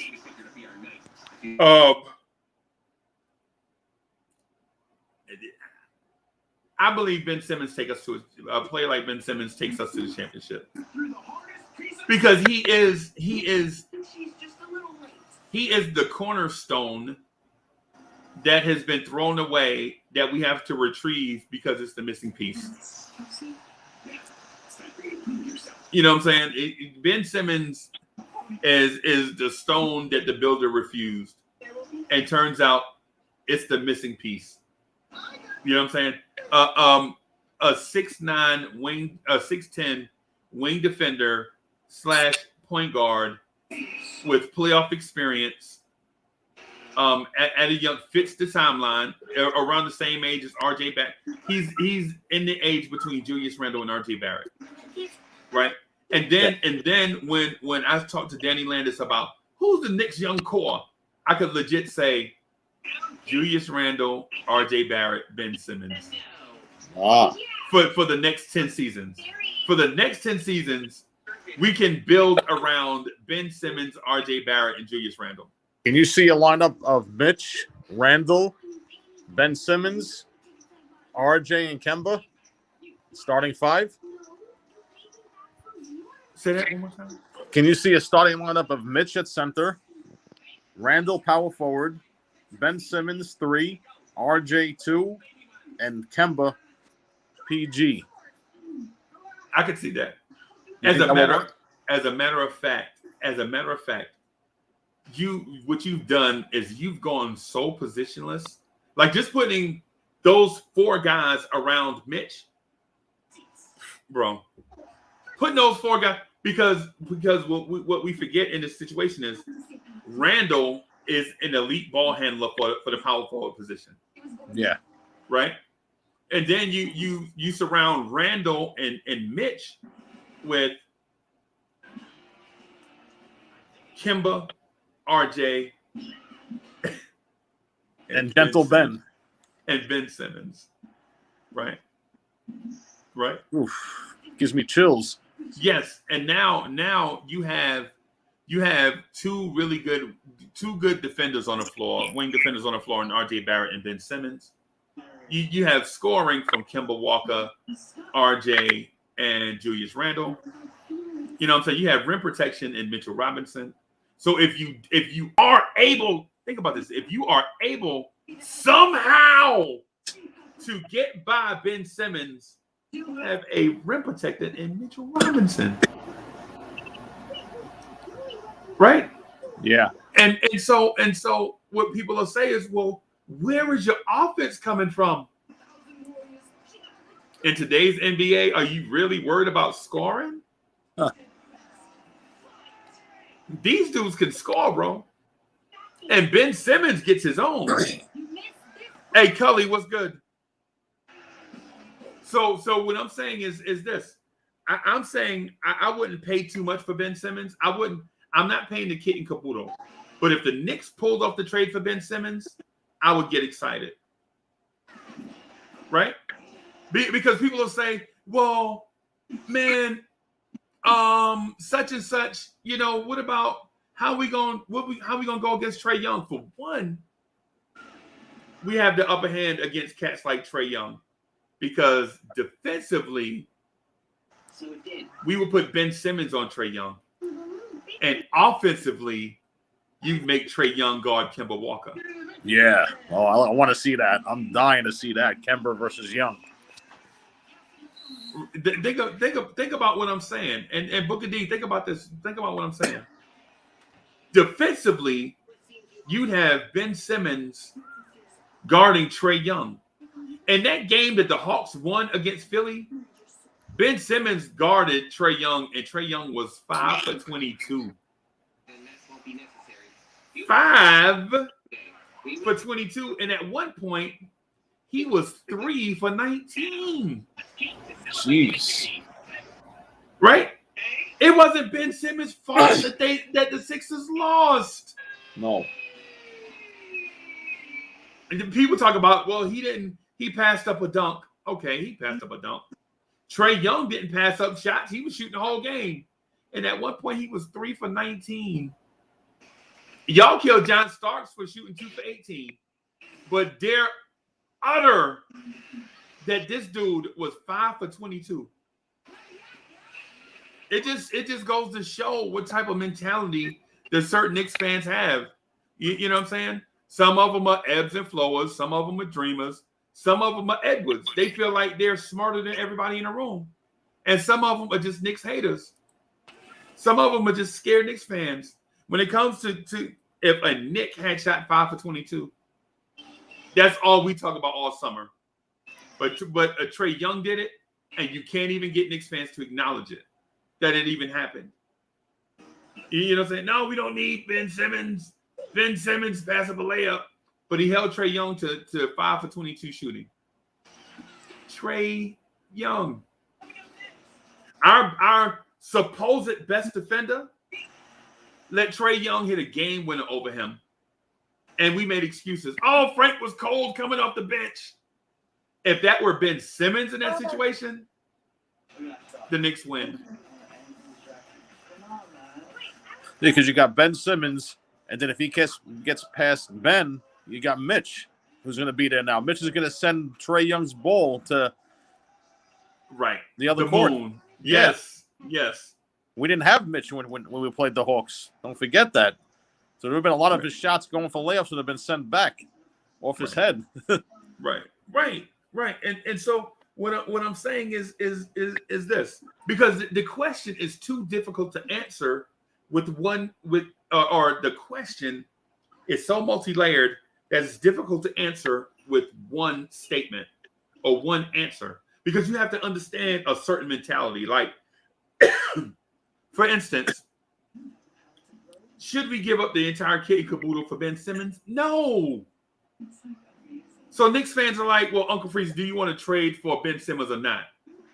No, you can't ask me a straightforward question like that, because there are circumstances involved. Right? You know what I'm saying? It's like, it's either you want them or you don't. No, it can't be that. It can't be that. It's can we acquire him for the right price? And does Tibbs feel like he can use Ben Simmons and his schemes defensively and offensively? I'll tell you this, Danny. I'm gonna be honest with you. The reason why the Knicks offense suffered last year, both things had nothing to do with Tom Thibodeau, right? So the first thing is the Knicks did not score a bunch of fast break points. Think about this. When did you see Obi Toppin in the open court by himself get to do a dunk contest style dunk? You didn't see it. I seen him open a lot and no one passed him the ball. Thank you. Right? Thank you. Thank you. A lot of times I've seen him open and he's like, where's the ball? Right. So if I'm understanding this, because I'm just coming in, am I understanding that you just want Ben to be just a facilitator and don't take any shots? No, that's not what I said. What I said was right before you came in, I said there were two things that was wrong with the way the Knicks scored last year, and neither of them were Tom Thibodeau's fault. For one, the Knicks lacked fast break points. Yes, I agree with that. They lacked fast break points, right? And so just give the Knicks 6 fast break points per game, right? Based on what they did last year. All of a sudden, this team may be the number 2 seed in the East. Just by getting 3 easy baskets a game more than what they've been getting. Because to what you just said, with the teams that we lost to, that swept us, like your Brooklyns, your Phillies, and your Miamis, we probably would have won, a couple of those games. Yeah, because I think there were 9 of those games that I remember us losing like by like 3 points or less. Yeah, especially the overtime ones. Or like the Lakers game. The Lakers game when Wesley Matthews, when Derrick Rose didn't box out at the off the shot, and Wesley Matthews got the tip in at the buzzer. We should have won it. So that's a 6'2" Derrick Rose couldn't box out a 6'6" wing. Right. Now imagine Ben Simmons, a 6'10" guard, boxing out a 6'6" wing. That game is over in our favor. Yeah. Yeah. You know what I'm saying? That game doesn't go to overtime. Yeah, but again, the scouting report on us will be put Ben Simmons at the free throw line. That'll be the strategy. Of course. And then with the psyche that's going on with him from what he's doing with Philly, I think it's going to carry over. Possibly. Maybe. So the Knicks are built differently from Philadelphia. They're built differently, but again, the scouting report won't change. Send them to the line, of course. No, they can't shoot. The scouting, but here's the scouting report does change, bro, because of this. Philly. Okay. Go ahead. So let me finish the thing with Thibodeau first, and then we can move. Then we can change the subject to the thing about Tibbs is so we wasn't getting fast break points, and then we didn't have point guards with court vision, and we didn't have bigs with hands, right? And so that's not Tom Thibodeau's fault. You know what I'm saying? So if you take out Elfrid Payton and put in Ben Simmons, who's a willing and unselfish passer, all of a sudden you hit Obi for lobs and dunks. You hit Nerlens Noel for lobs and dunks.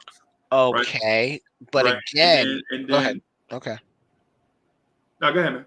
What I was going to say was, but you still want him to be a threat. If he's not going to be a threat, that can wait. Hold on. Okay.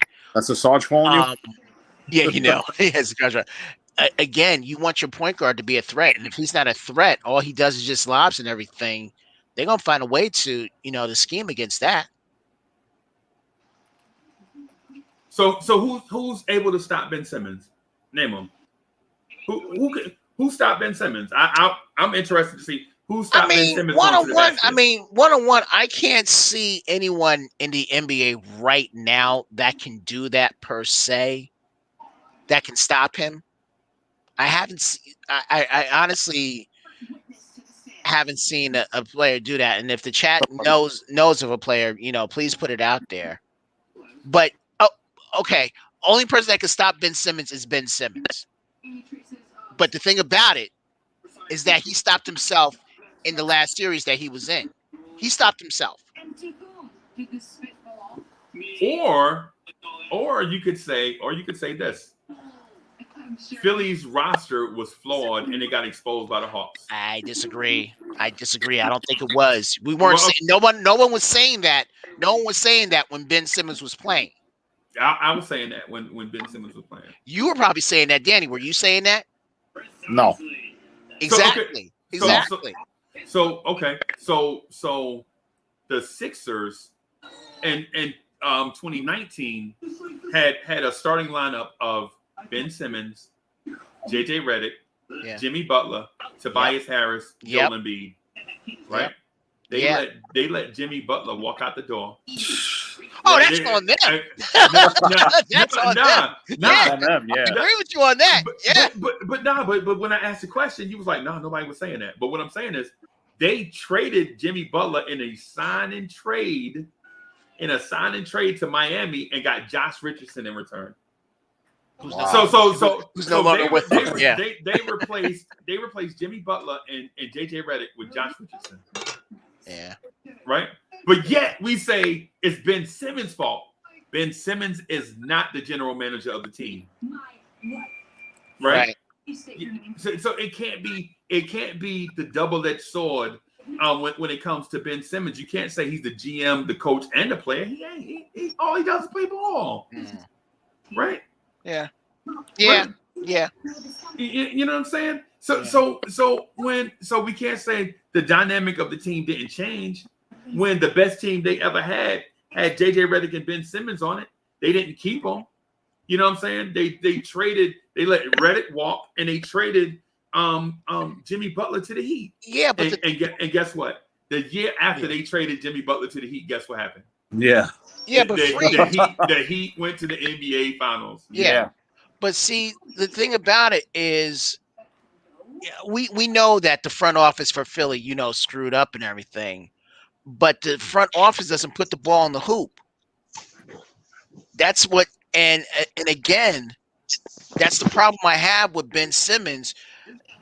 You can't pass it to another person when you're wide open, and we all saw that. One play, Cav. We all saw that. One play, man. Come on, dog. Not just one play, man. Not just one play. Not just one play. When did Atlanta become, start punking these guys? That's what they were doing. So now we're not giving Atlanta credit. So Atlanta wasn't really that good this year.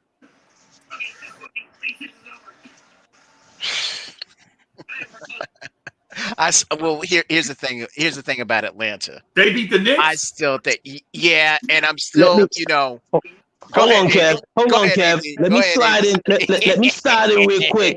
And Freezy, I hope you done fasten in your vest, and I hope those doors in the back have bulletproof glass over them. I'm about to spaz all over you, Freezy, because you keep on with this nonsense.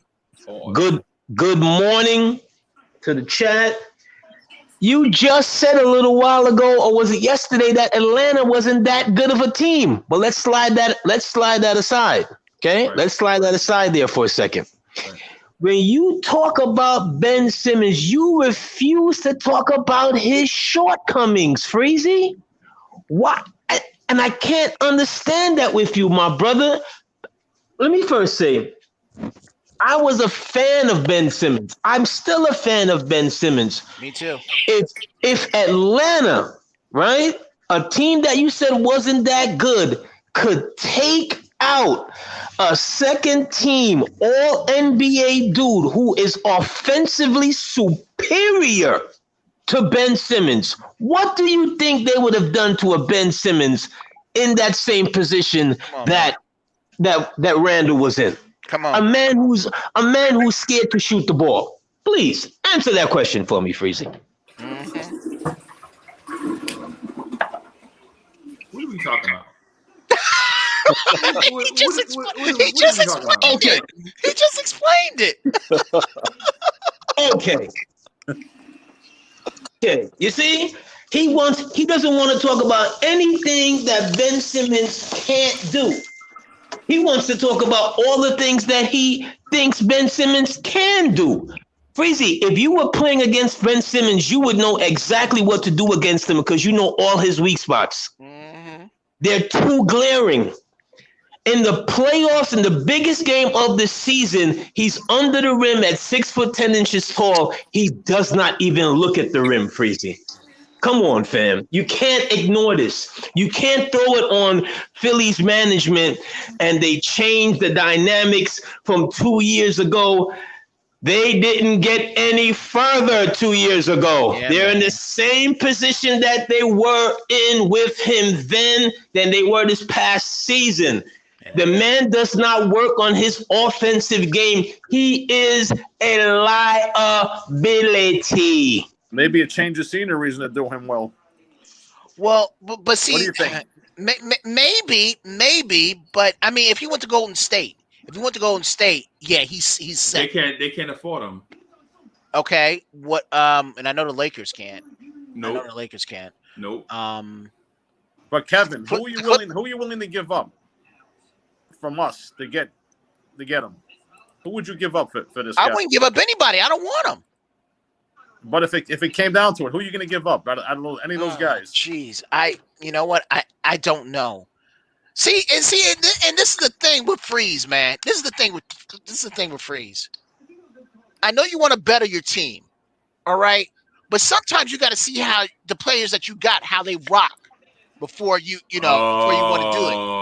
Because man. who's to say if these guys will get you to the number 2 position in the playoffs? Who's to say that? You know, you got to let them rock. Yeah. You got to. I want to see the squad too, see what they do first. To be honest. Exactly. To be honest, I'll wait till the trade deadline. Exactly. Give me to the trade deadline or something like that. You know. Yeah. Let me see how these guys rock because again, here we go. Here we go. Here comes the stat sheet. Here comes the stat sheet. There we go. Here comes the stat sheet. Where'd it go? What happened to it? He's hiding behind the sheet. Behind the sheet. There he is. Kev, listen, man. At the beginning of this, I asked Knicks fans to identify themselves with who they are in the categories given. And you went from a ebb and flower, you know what I'm saying? Go along with whatever the team says. Whatever the team says, Kill Cornerstone Kev says, I trust them. You are not even giving them a chance this year. You want to get rid of, three-fourths of your team just for a player who can't shoot. I never said that. Did I hit it right, AD? No, I never said that. Yes. Thank you. Yeah, both of y'all says it. You both do of y'all are pushing. Both of y'all are pushing. Because let's be real. Right, Danny asked the question. Who you giving up? You're gonna have to give up 3/4 of your team. I'm not doing that. You don't. Yeah, it's just like Melo all over again. This is a false narrative. I did not say that. I even used an example about Ben Simmons being a flawed diamond. I did not say what Cornerstone Kev just said. Breezy said he's not giving up the whole kit and caboodle. That's what I remember you saying. That's exactly what I said. Yes, sir. Okay, but you're still going to have to give up somebody. Of course, because this is. So talk about it. So talk about it, Freezy. Who you giving up? Who you giving up? Who you giving up? This is real life. What he has to say. You don't get something for nothing in real life. In real life, when you get something, you always have to give something. Even if it's giving something of yourself. You know what I'm saying? I understand that in order to get Ben Simmons, you have to give up something. I never said that. And I said, oh, I forgot. Hey, my bad, Uncle Fulio. Let me see since y'all. Well, I don't even want him on here, man, because he's gonna be all for it. This is a dude that said he'll change 3/4 of the team to get Bradley Beal. Come on. on. No, I'm not trading that whole team for Bradley Beal. AD said it too. AD said the same thing too for Dame. Yes. And I'll be happy to say it again. Yes. I You know. want to give up. You, like I said before, I like Ben Simmons. I likened him at one point several years ago. I thought he was like in the top 10 ball players in this game. The only thing I'll say about Dame Lillard, at least he's not afraid to shoot the ball. That's what I'll say. So if management decided to do that, at least I'll know that Dame Lillard's going to shoot the ball. Philly has gotten no better. This is the craziest thing that I've ever heard in my life. Philly has gotten no better in trusting the process with an all-world center. Oh, here he go. A point guard with those kind of skills. That's scared to shoot the ball. You can't refute that. Here he go. Hey, wait a minute. Hold on. Hey, AD, let me hear what this dude has to say. First of all, Julio. Yeah. First of all, hello, Josh. It's good to see you. I haven't talked to you in a long while. I hope everything is good. Now that we've gotten the pleasantries out, let's talk. Good morning. Salute everyone out there. Freezy, always a pleasure. Danny, always a pleasure. Devon, AD, and Cornerstone Kev. What's going on? What's happening, man? He's in the corner. I 100% agree with Freezy. Okay, Cornerstone. No one's give up for the team for Ben Simmons.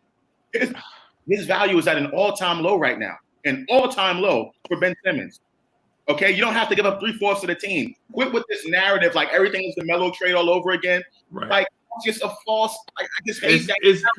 Yeah. Hey, if they're gonna trade with when the talks was about them trading with Portland, it was gonna be Dame Lillard for him.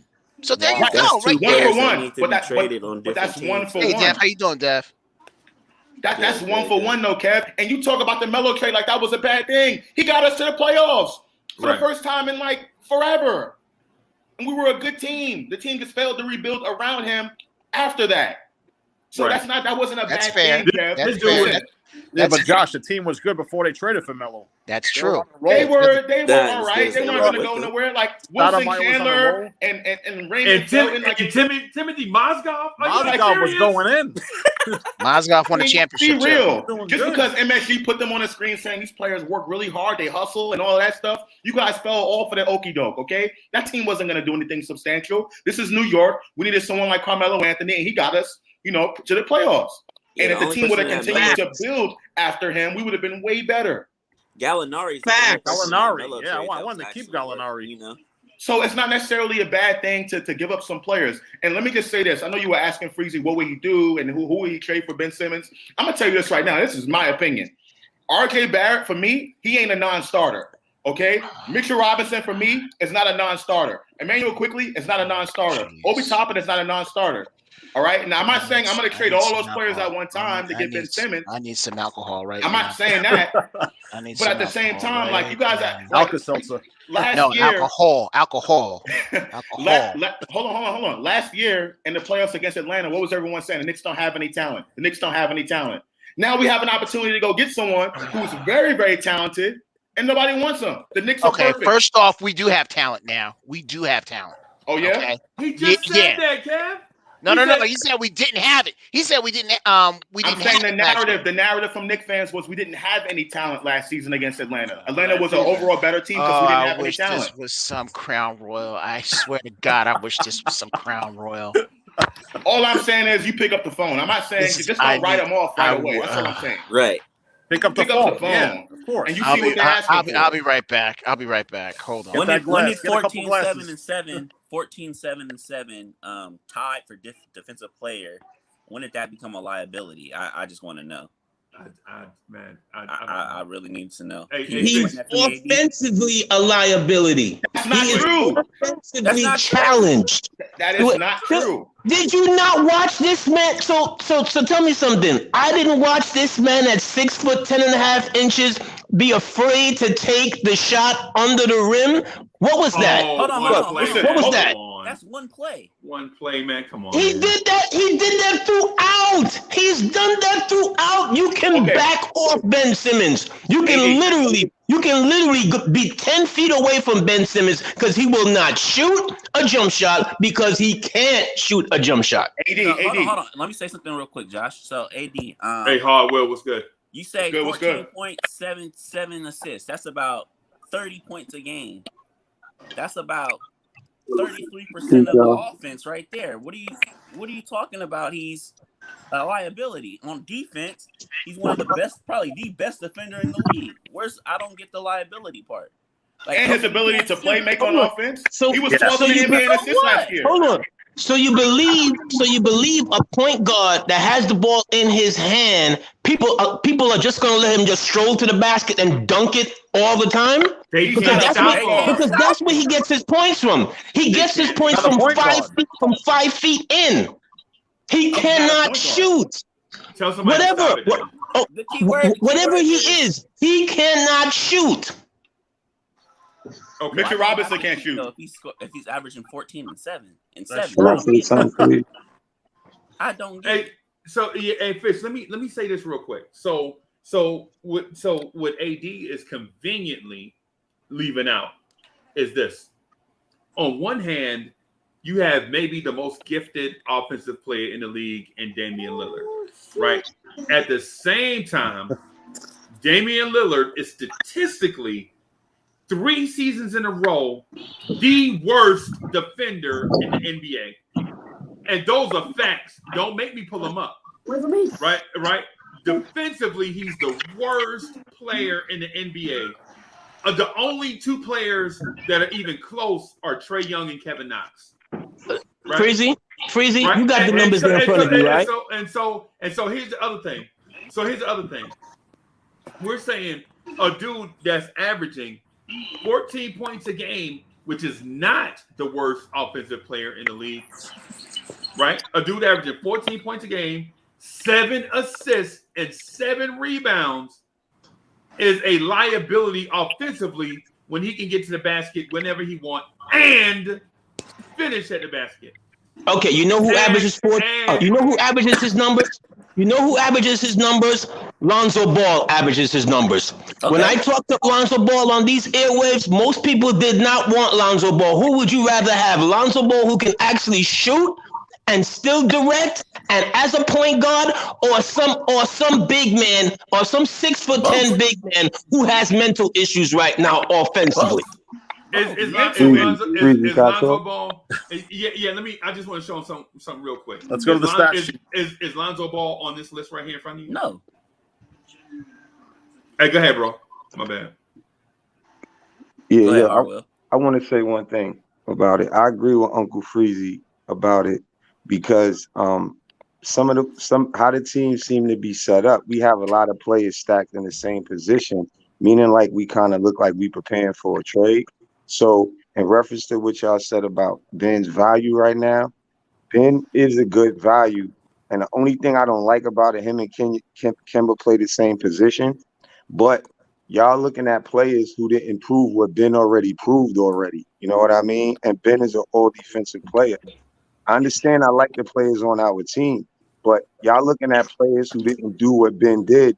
And you said Ben is in the same position, so he didn't really decline. Yeah, I agree he don't work out, but it's a lot of stuff going on at Philly that we don't know or that we, and another point I want to make is with the Jimmy Butler thing. Once Jimmy left, I knew it was something wrong over there. You know what I mean? Because Jimmy's a winner and it had a lot of pieces. So pause with Ben coming, I would definitely take Ben. I agree with Uncle Freezy. It's a lot of different points that y'all have that's valid as well. But you looking at players that on our team that didn't prove nothing. This is Randall year really even first proving himself as well. If Ben wouldn't have had this type of season, we wouldn't be having this discussion. And that's all I really wanted to say about it. I'm going to pass it off. What do you think about that lineup, Freezy, that I told you before? That starting 5. Mitch, Randall, Simmons, Walker, and RJ. How do you think that fares out, guys?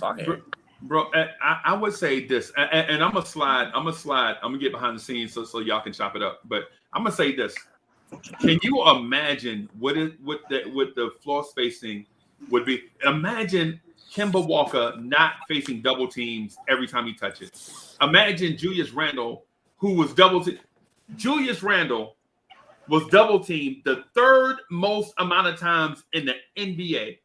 The third most amount of times. And the Knicks had the least amount of offensive possessions in the NBA. Right? Just the numbers alone tell you that when Julius Randle touches the ball, the double team is coming just about every time. Right? The Knicks also ran a pick and roll with a point guard that doesn't look to pass in Derrick Rose and Emmanuel Quickly. Both guys run the pick and roll and did not look to pass to a spot-up shooter in the corner unless they were trapped or look at the roll man as an offensive threat. And we watched this manifest itself in the playoffs when our roll man was not a threat going to the basket. Clint Capella just didn't even bother to defend our roll man at all. All he did was bump cutters. That's all he did. Show on the pick and roll and bump cutters. That's it.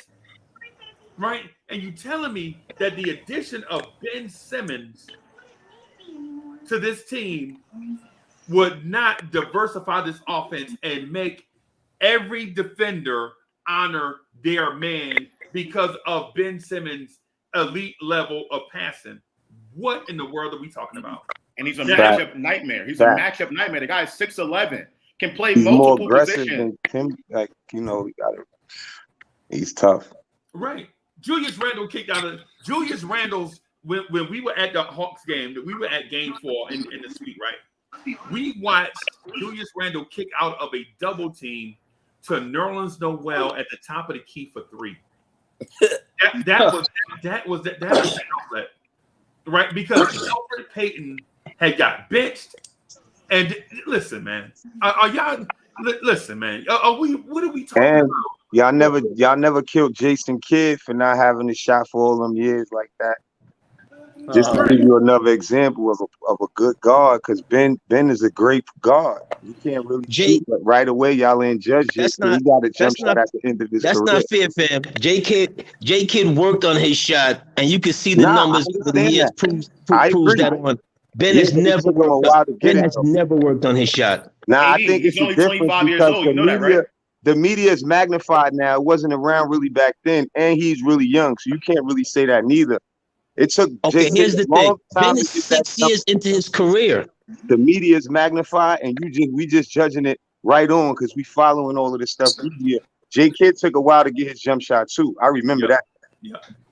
Yeah, it took a while to get his shot, but J Kidd was willing to shoot it, to work on it, to take it. For a long time. This is a young man who's not willing to do such. Okay. That's the difference. He's 6 years in his career. 6. AD, it sounds like to me that it sounds like you just want more from Ben Simmons. Like, you think he's a good player. Absolutely. You think you about to get Ben Simmons for a bucket of fries and some chicken wings? No, what I'm saying is good. Right. But you don't know that. You think he's a good player and you want more from him. Why can't he just be the player that he is? That's not good enough. The player that he is, not good enough. Not good enough to win a championship with him. Not good enough to win a championship with him. You know they're not. Philly's not gonna just bargain basement Ben Simmons out. They're just not. How do you know that? How do you know that? They're just not. Jason Kidd only averaged more than 15 points 2 times in his career, right? You do know that J Kidd is a part of 2 championship teams, went to the finals 4 times, right? You do know that, right? You do know you cannot bring Ben Simmons and J Kidd in the same conversation. Wait. Are you implying that Jason Kidd was the best player on those teams that he won a championship with? Hold on a second. He was already an older guy, but he was a pivotal. Hold on. Let me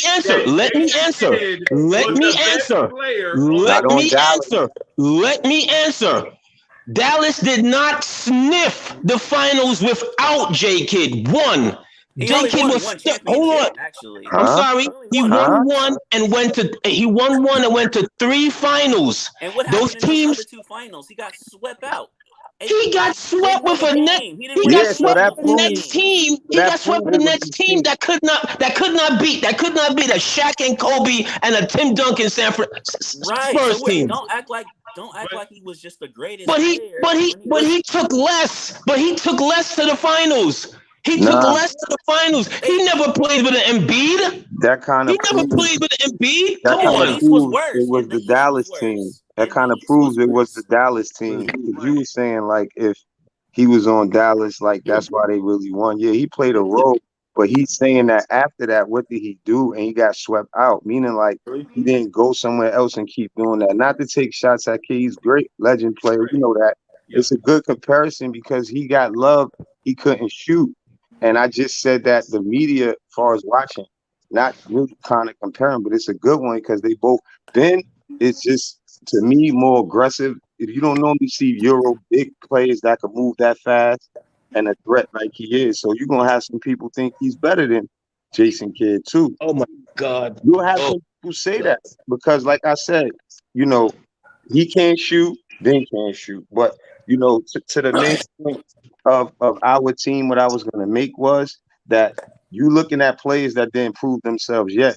So we trade some players that you don't know how they're gonna be as well. A lot of players turn out not to be who you expect them to be in the league. That happens a lot. So if you do trade for him and Ben gets better and improve his shot a little bit, that's all you're asking for because he's already all defensive. He's already all these threats that we're discussing.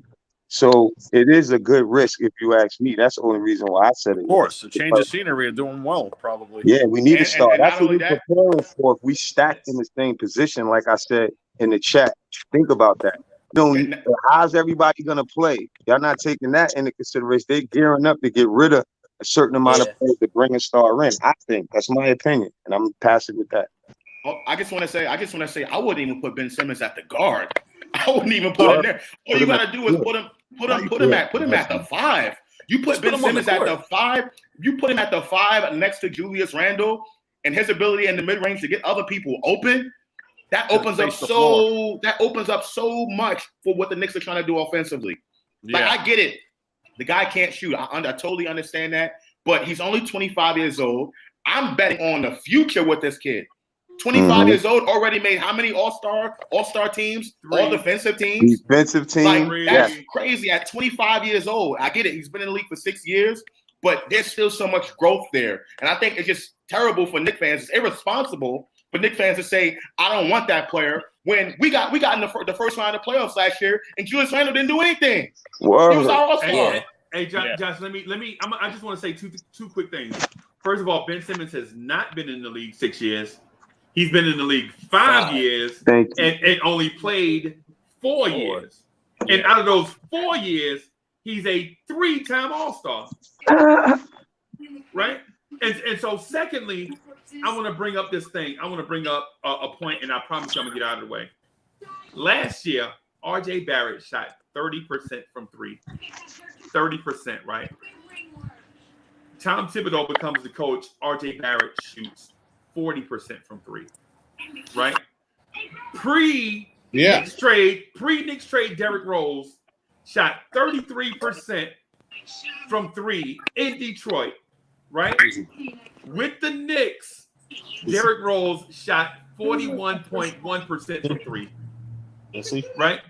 Now, what I'm saying to you, Knicks fans that love to take the bait on misguided arguments is this. It's not always the shot itself. It's about the type of 3 that you get, right? Yeah. You saw R.J. Barrett improve his 3-point shot by 10 percentage points in 1 year. And we want to give all the credit to R.J. Barrett and not the offensive system that he played in. I'm saying it's the coaching too, Freezy. What do you think? The coach is telling him not to shoot it as much, probably. Or right? Be selective in the 3s that you're taking. Yeah. Right? Derrick Rose shot 33% before he was traded to the Knicks, right? And shot 41.1% from three when he got to the Knicks. Yeah. And we are assuming that if Ben Simmons comes to the Knicks, it's going up. His 3-point percentage of 30% will not increase.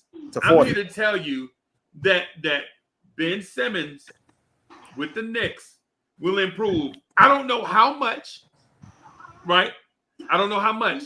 But if RJ Barrett, who looked like a disaster from three in the 2019-2020 season, yes, Derrick Rose, who looked like a disaster in the 2020-21 season, both of them get Tibbs, and their 3-point percentage went up, skyrockets on more attempts. It skyrockets on more attempts. And we assume that if Ben Simmons comes to New York, that he won't improve.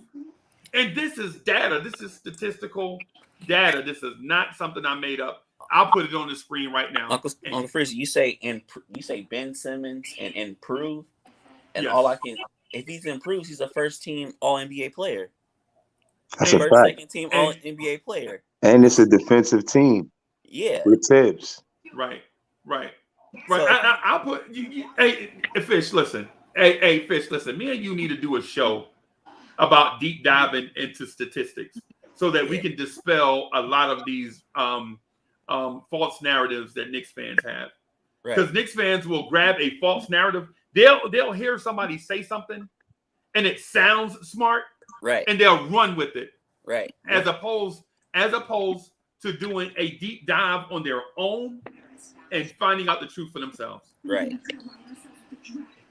Yeah. Agree 100%. I agree. And I'm not blaming Knicks fans. Listen, I'm not saying that Knicks fans aren't smart. What I'm saying is, in these conversations that we have, like when Hard will come in and say something, before you dismiss what he says, listen. Yeah. When Uncle Fulio come in and say something and it sounds different to what you've been told and force-fed over the months and years, don't prejudge. Listen to what these cats are saying. Can I just say something real quick? Last season, I want to ask the panel this question. Last season, who was the Knicks' best one-on-one defender? Fuller. He's gone. Who's the next best one-on-one defender that we have on this team? Peyton. The glove. Peyton. I'm talking about on this one. Yeah, there's no one like the Knicks literally don't have a great one-on-one defender. They don't have anybody that's a one-on-one matchup nightmare that can stop the other team's opposing best player. Just think about it. You add a guy like Ben Simmons to a Tom Thibodeau. That's why I said, if you think about it,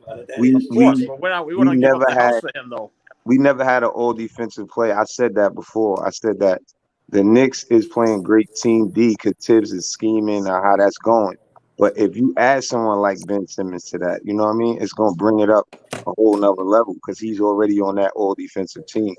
And if you have a team that is winning because of stuff like that, then that would help your team. You know what I mean?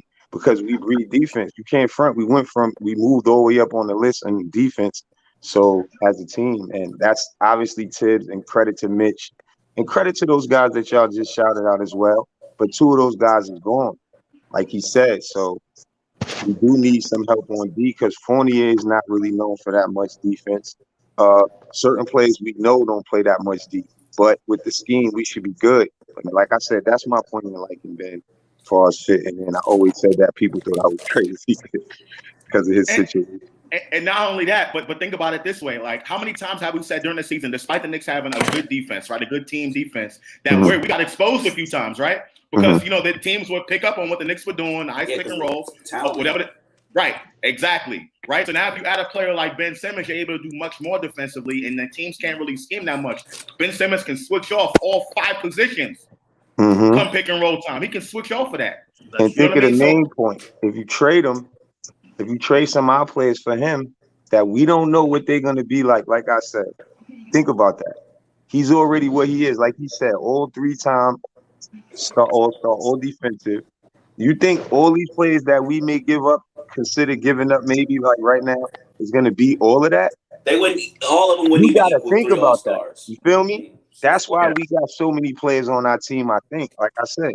But the main thing is you can't predict some of these new players like Quickly and all of them doing what Ben already did. Because injuries or whatever the case may be, they could go to a team where they just can't do what they had an opportunity to do on the Knicks. You feel me? And it's always like that in the NBA. Or it take them more time to get another opportunity.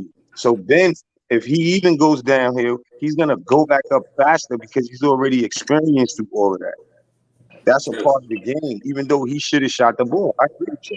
I agree 100%. He should have worked out too. I agree with that too. Why don't we ever talk about my bad, Josh. But Josh, why don't we what you ever talk about how the Sixers got two great players who don't fit together. They try to make fit for all these years.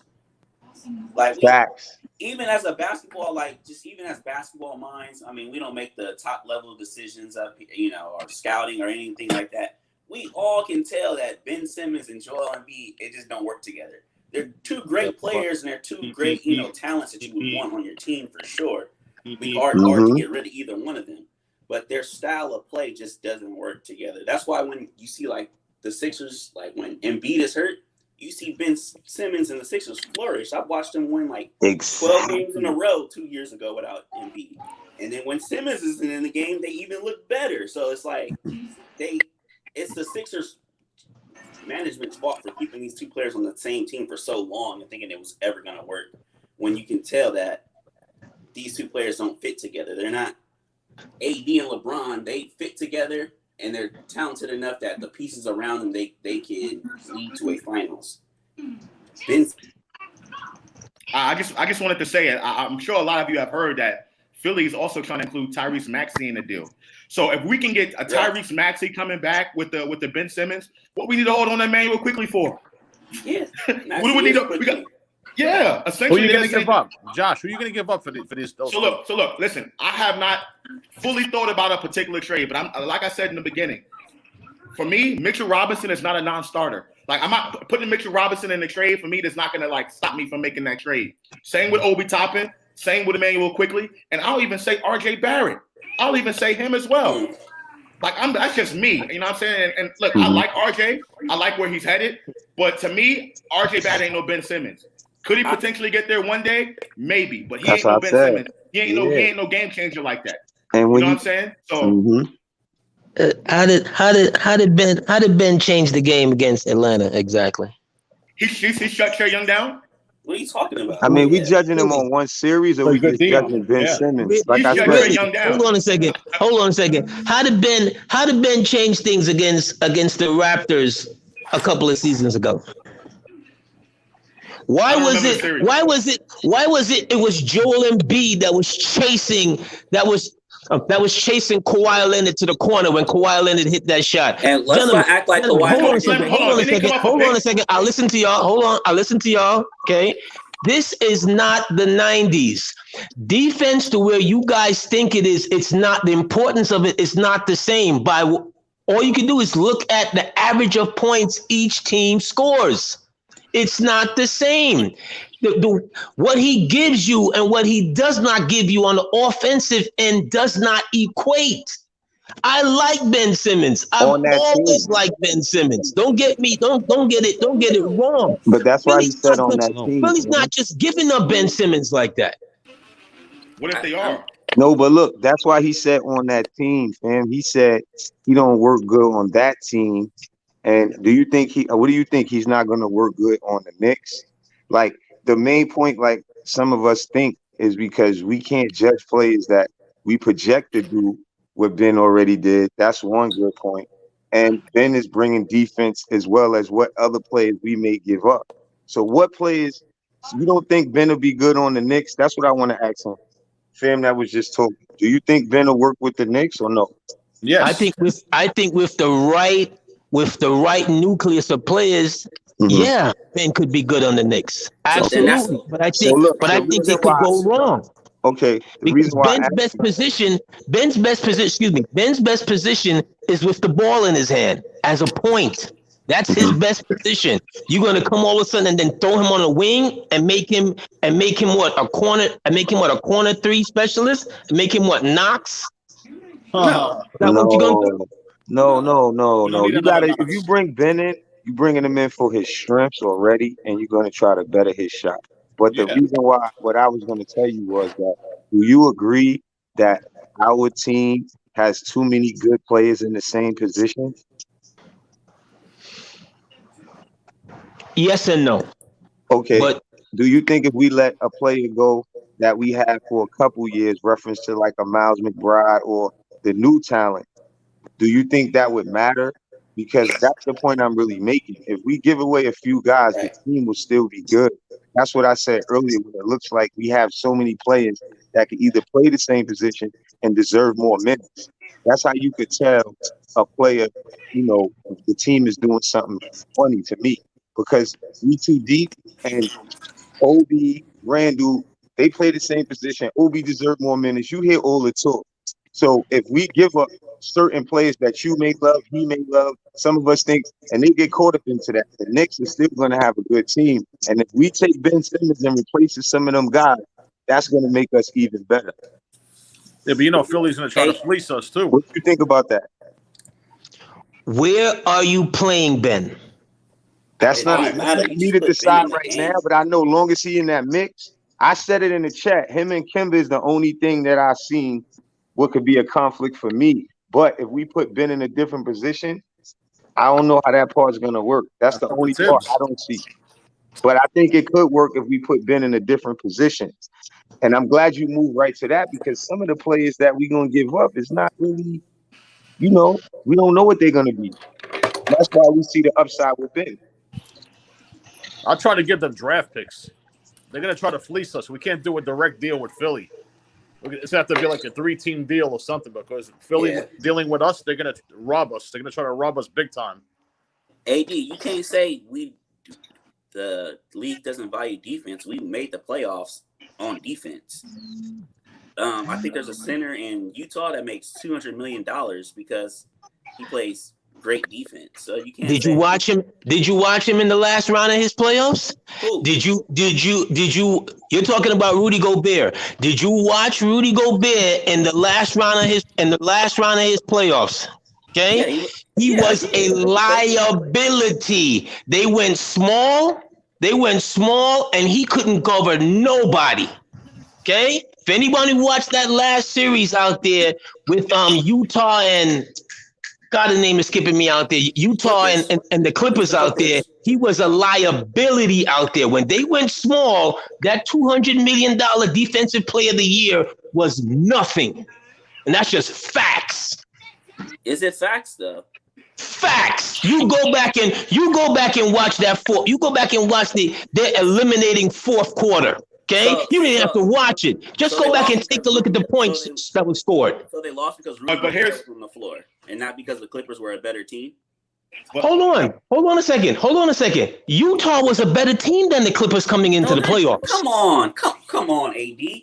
Come on, AD. You watch, and especially when Kawhi is hurt, they lost to a team with a hurt Kawhi. They lost to a team with a hurt Kawhi. No regular season records. That don't mean nothing. You know the Clippers are better than Utah. Go ahead, Josh.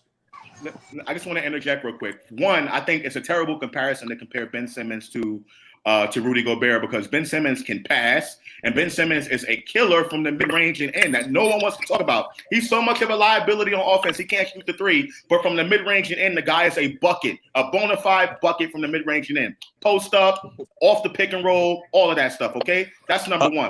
Number two. A bona fide bucket 12 inches, a bona fide bucket that can't get a shot 12 inches away, that won't even look at the rim. Listen, a bona fide bucket.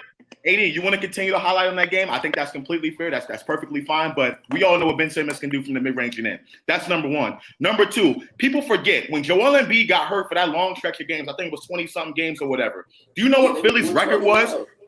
Do you know what Philly's record was when in that 20-game span? I think they only lost one game. Yeah. So people complaining about Ben Simmons like he's so bad offensively. He can't shoot the jump shot, but he has the ability to lead a team. Yeah, that's what I was saying. In the 20-game span. That's what I was saying, that we know that Simmons and Embiid, they just don't fit together. They're two talents that, of course, you would want on your franchise. Of course, so it's hard to get rid of either one of them. You know what I mean? But without each other, we've seen the Sixers flourish. Like, I've seen like you said, they went like 18 and like 2 or something like that without Embiid. And I've seen the Sixers, Embiid look like an MVP without Simmons on the court. So it's a give or take. I think it's more Philly's doing than the two players themselves, their shortcomings themselves. I think Ben Simmons gets more open shots for Julius Randle. I think he does that. Julius Randle doesn't like playing inside anyway. Julius Randle likes playing from the outside. His jump shot is improved. He's dribbling from the 3-point line. Ben Simmons opens that up for Julius Randle. He can't get double teamed anymore. RJ Barrett's not doing that. I tell you that much. No, not yet. Let's be real. He's not. I just couldn't. I can't just say Ben is a no for me. He's definitely always going to be a just the player profile himself. You would just want that on your team. I can't just because he can't. He had a bad playoff series. I'm not going to ruin the last 4 or 3 years of his career. That was just, and he still in that same game. He only had 5 points, but he still had eight assists and 13 rebounds. He still did Ben Simmons stuff. He held Trae Young to 5 for 23. That's still Ben Simmons stuff. So yeah, he just didn't take that one dunk and all that. Okay, I get it. That's a bad look. That's something that's a play that's always gonna, be on your mind. Just like Bullock traveling on a fast break. That's always gonna be on our minds. We're never gonna forget that. Despite that, me and Josh just said that Bullock was our best defender on our team. There's nobody. Season, and he also was our best spot up shooter on our team. You know what I mean? So. But we're always going to, despite the other 100 games he played that season, we're going to remember that one play, you know what I mean? I just, you can't think like that. You got to think about the player as a whole and what he's been doing, what he's always going to do. Ben will always be an all defensive player type player. That'll never, no matter what mental issues he's so good or whatever you're trying to say he's going through, he still was an all-time offensive player. He still held Trae Young, who did us dirty, was bowing in the crowd, did us so bad one of our fans had to spit on him. You know what I mean? He held that same player for 5 to 23. Can I just say something? People are asking me, well, what are we going to do with Mitchell Robinson if we get Ben Simmons and you want to put him at the 5? And to me, I'm including Mitchell Robinson in the trade. And I tell you why. I like Mitch, but guess what? We should sign Nerlens Noel to a 3-year contract worth $8-9 million per to be a $12 million. Well, it's all with the incentives and everything like that. I'm talking about the guaranteed money, right? Yeah. With the exception of 3rd year. So we signed Nerlens Noel to be a shot blocker. Once the Knicks signed Nerlens Noel, I already knew that time was limited for Mitchell Robinson, and they were going to look to try to move him because there's no way you're gonna pay 2 centers at least $10 million a year for the next 3 years. There's no way you're going to do that, right? So Mitchell Robinson's time was limited already off the bat, and I think that's somebody that Philly would like to take to be a backup to Joel Embiid. You know what I'm saying? I think that would be a good place for Mitchell Robinson, or perhaps Philly can take him and then move him later on down the road. You know what I'm saying? Or don't forget about the possibility of a 3-team trade. That's what I was saying. 3-team trade. Yeah. I've been saying the 3-team trade for the longest time because the Knicks didn't have any players coming into free agency. They only have 6 guaranteed contracts. So I was like, by including the 3rd team in the trade, they're able to make some more things happen, figure out what other teams want, things of that nature. The same thing can apply to this specific scenario. The Knicks can give up some stuff, give up some draft picks, give up some draft picks to a team that doesn't necessarily have any draft picks, like a Portland, for example. They don't have any draft picks the next couple years, right? And then be able to, make some things happen. So I just think, we at least need to pick up the phone and inquire. That's all it takes. Pick up the phone. Exactly. So that's all I'm saying.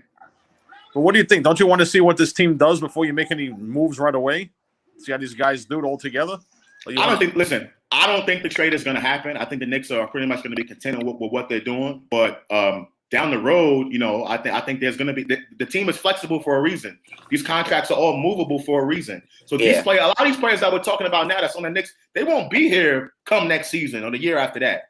So I don't know what's the need of falling in love with some of these players, because what's going to happen is we're going to get to the playoffs, or perhaps, God forbid, not get to the playoffs. And then everyone's going to be saying, oh, I don't want these players to be here anyway. Or we don't have any talent on the team. Okay, so, Uncle Fulio, let me ask you this, right? with what you've seen, the little that you've seen from the players that we have, the new players that we've gotten, okay, plus with what we already have, doesn't it give you a little bit reason to, like, let's pause for a second and let's analyze what the next move could possibly be? Because you know what? Although we haven't seen them yet in an NBA game setting, I'm looking at their skill sets and I'm thinking, we may have something here. So let me see them on the floor for a second and see what they look like with what we already have before we go out and make a Ben Simmons deal or make any deal. No. There he is. You want me to answer? I'll answer. Yeah, go ahead, Josh. Hit it. So yes, I do want to see what this team can do. But I'll tell you this one thing. I said it before that Kemba Walker saved Knicks free agency. But if Kemba Walker is not healthy this season, if he's not healthy, the Knicks are not going to be a 4th seed this year. That's a promise, because he was supposed to be our point guard. He's the guy we signed to be our point guard, to be the starting point guard, because we know Derrick Rose can't play 30-something minutes a game. So if Kemba Walker's not there, we're back to the same situation that we had last year. No point guard. So we're really depending on Kemba Walker's health right now. Yeah. It's true. I don't think it's that dire. Because, like I said before, I'm not saying I saw all I needed to see out of Summer League and looking at these gentlemen and what they've done in their college careers. But you know what I did see? I saw a good enough skill set that makes me want to say, no, let me see it. Let me see what can happen. Let me see, before we run out there and make a deal that in a year or 2 or 3, we're like, wow. But you can't. Why did we run out and rush to make that deal? Is this the same AD that always wants us to trade for Damian Lillard? Don't put Dame and this gentleman don't put Dame and him in the same conversation. Dame got bodies. You did. For Dame, yes, I would make that. But Dame got bodies. How many championships does Damian Lillard have? How many championships does Mr. 12 inches under the rim got? They've been just as far in the playoffs as each other, basically. Right. We as Knicks fans have been scarred by the Charles Smith under the rim for the last 27 years. So we don't understand what it is for a man to be under the rim that doesn't even go up for the shot. AD, how many conference final wins does Damian Lillard have? Zero. How many conference finals has Weston even been into? Zero. Okay, so you don't put him in the same conversation because they sound like pretty much the same player to me. Actually, Ben Simmons did go to a conference finals. Ben Simmons did go to a conference finals. Remember, they were 1 shot away. Game 7. No, that was the second round though. Toronto. Okay. Yes. Second round. That was a conference finals. No, that was conference finals. Nah, it was the second round. Toronto beat Milwaukee. Yes. Yes, gentlemen. Yes. My bad.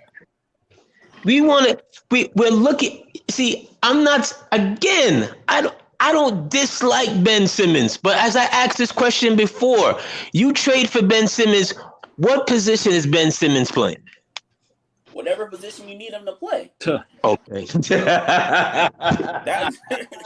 You see how vague that is? Whatever position you need him to play. He's been a point guard his whole life. You're going to put him at shooting guard? Put him at the 5. Hold on. You're going to put him at center? You could put him at the 2 guard because he can do everything on the court besides. But is he rebound good enough for center? He averages 8 to 8 rebounds. Really? Wow. All right. He's not. They don't say he can guard 1 through 5 just because he can do it sparingly. He can do it the whole game. I don't know. I don't see what y'all don't see.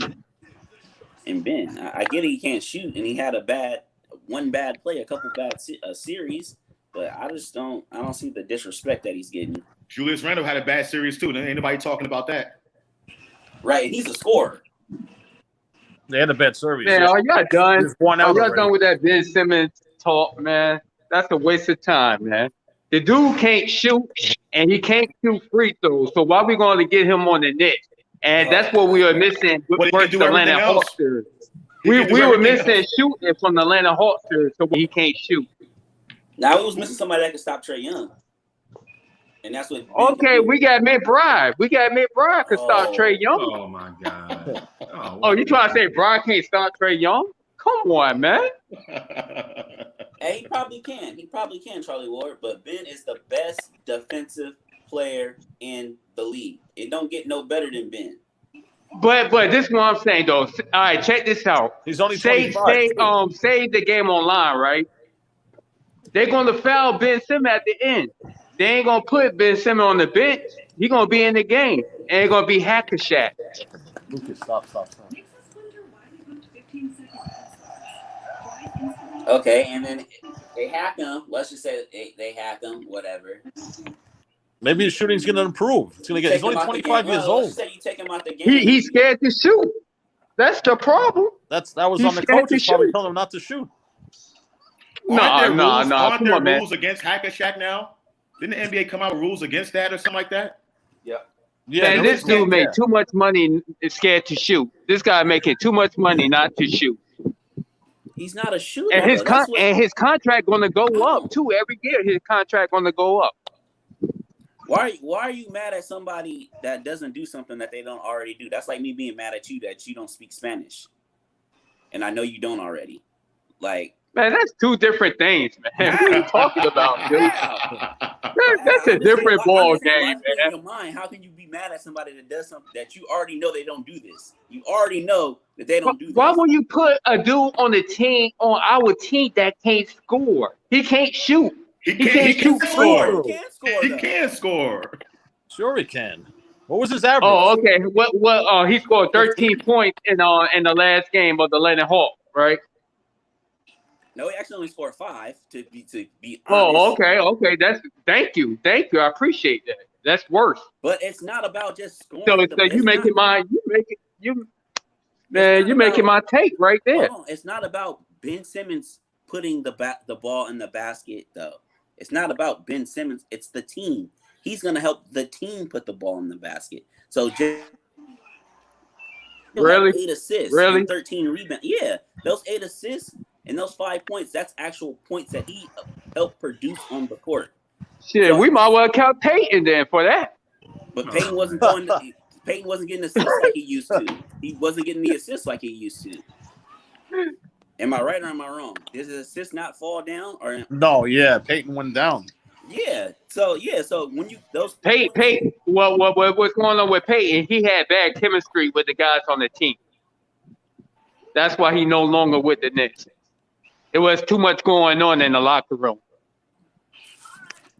I don't want to speak to that because I wasn't in the locker room, bro. Well, I know. So I'm CWC, baby. I know things, baby. Who was that? Uncle Fulio? No, that was me. Couple guys I can't see. It's like a circle going on your head. I can see D and somebody with the NBA logo, and I can see AD. Hey, so let me say this real quick. But AD speaking facts, though, man. So after the Jedi said, "Thank you for the super chat, Plata." He says, "I love this dude. He gives me so much confidence in our rookies." Right. Yeah, man. So, I mean, I'm not sure, man. I would Uncle say, Freezy, come on, man. I don't know. Hey, Uncle Freezy, if we get Ben, right, what do we have to give up to get Ben? We're not going to get Ben. They're not going to trade with us. Philly's not going to trade with us yet. Like but has to be a 3. We got access to get Ben now. Don't get it wrong. We got access to get him. We do. Yeah, we have a lot of draft picks. We got tons of players. But guess what? We don't want to do that, man. No. We don't want to take that route, man. We did that too much. Too much of that. Yeah, exactly. I want to. We learned from that. Yeah, we learned from that Melo mistake. Yeah, we gave up like 7 plays for Melo.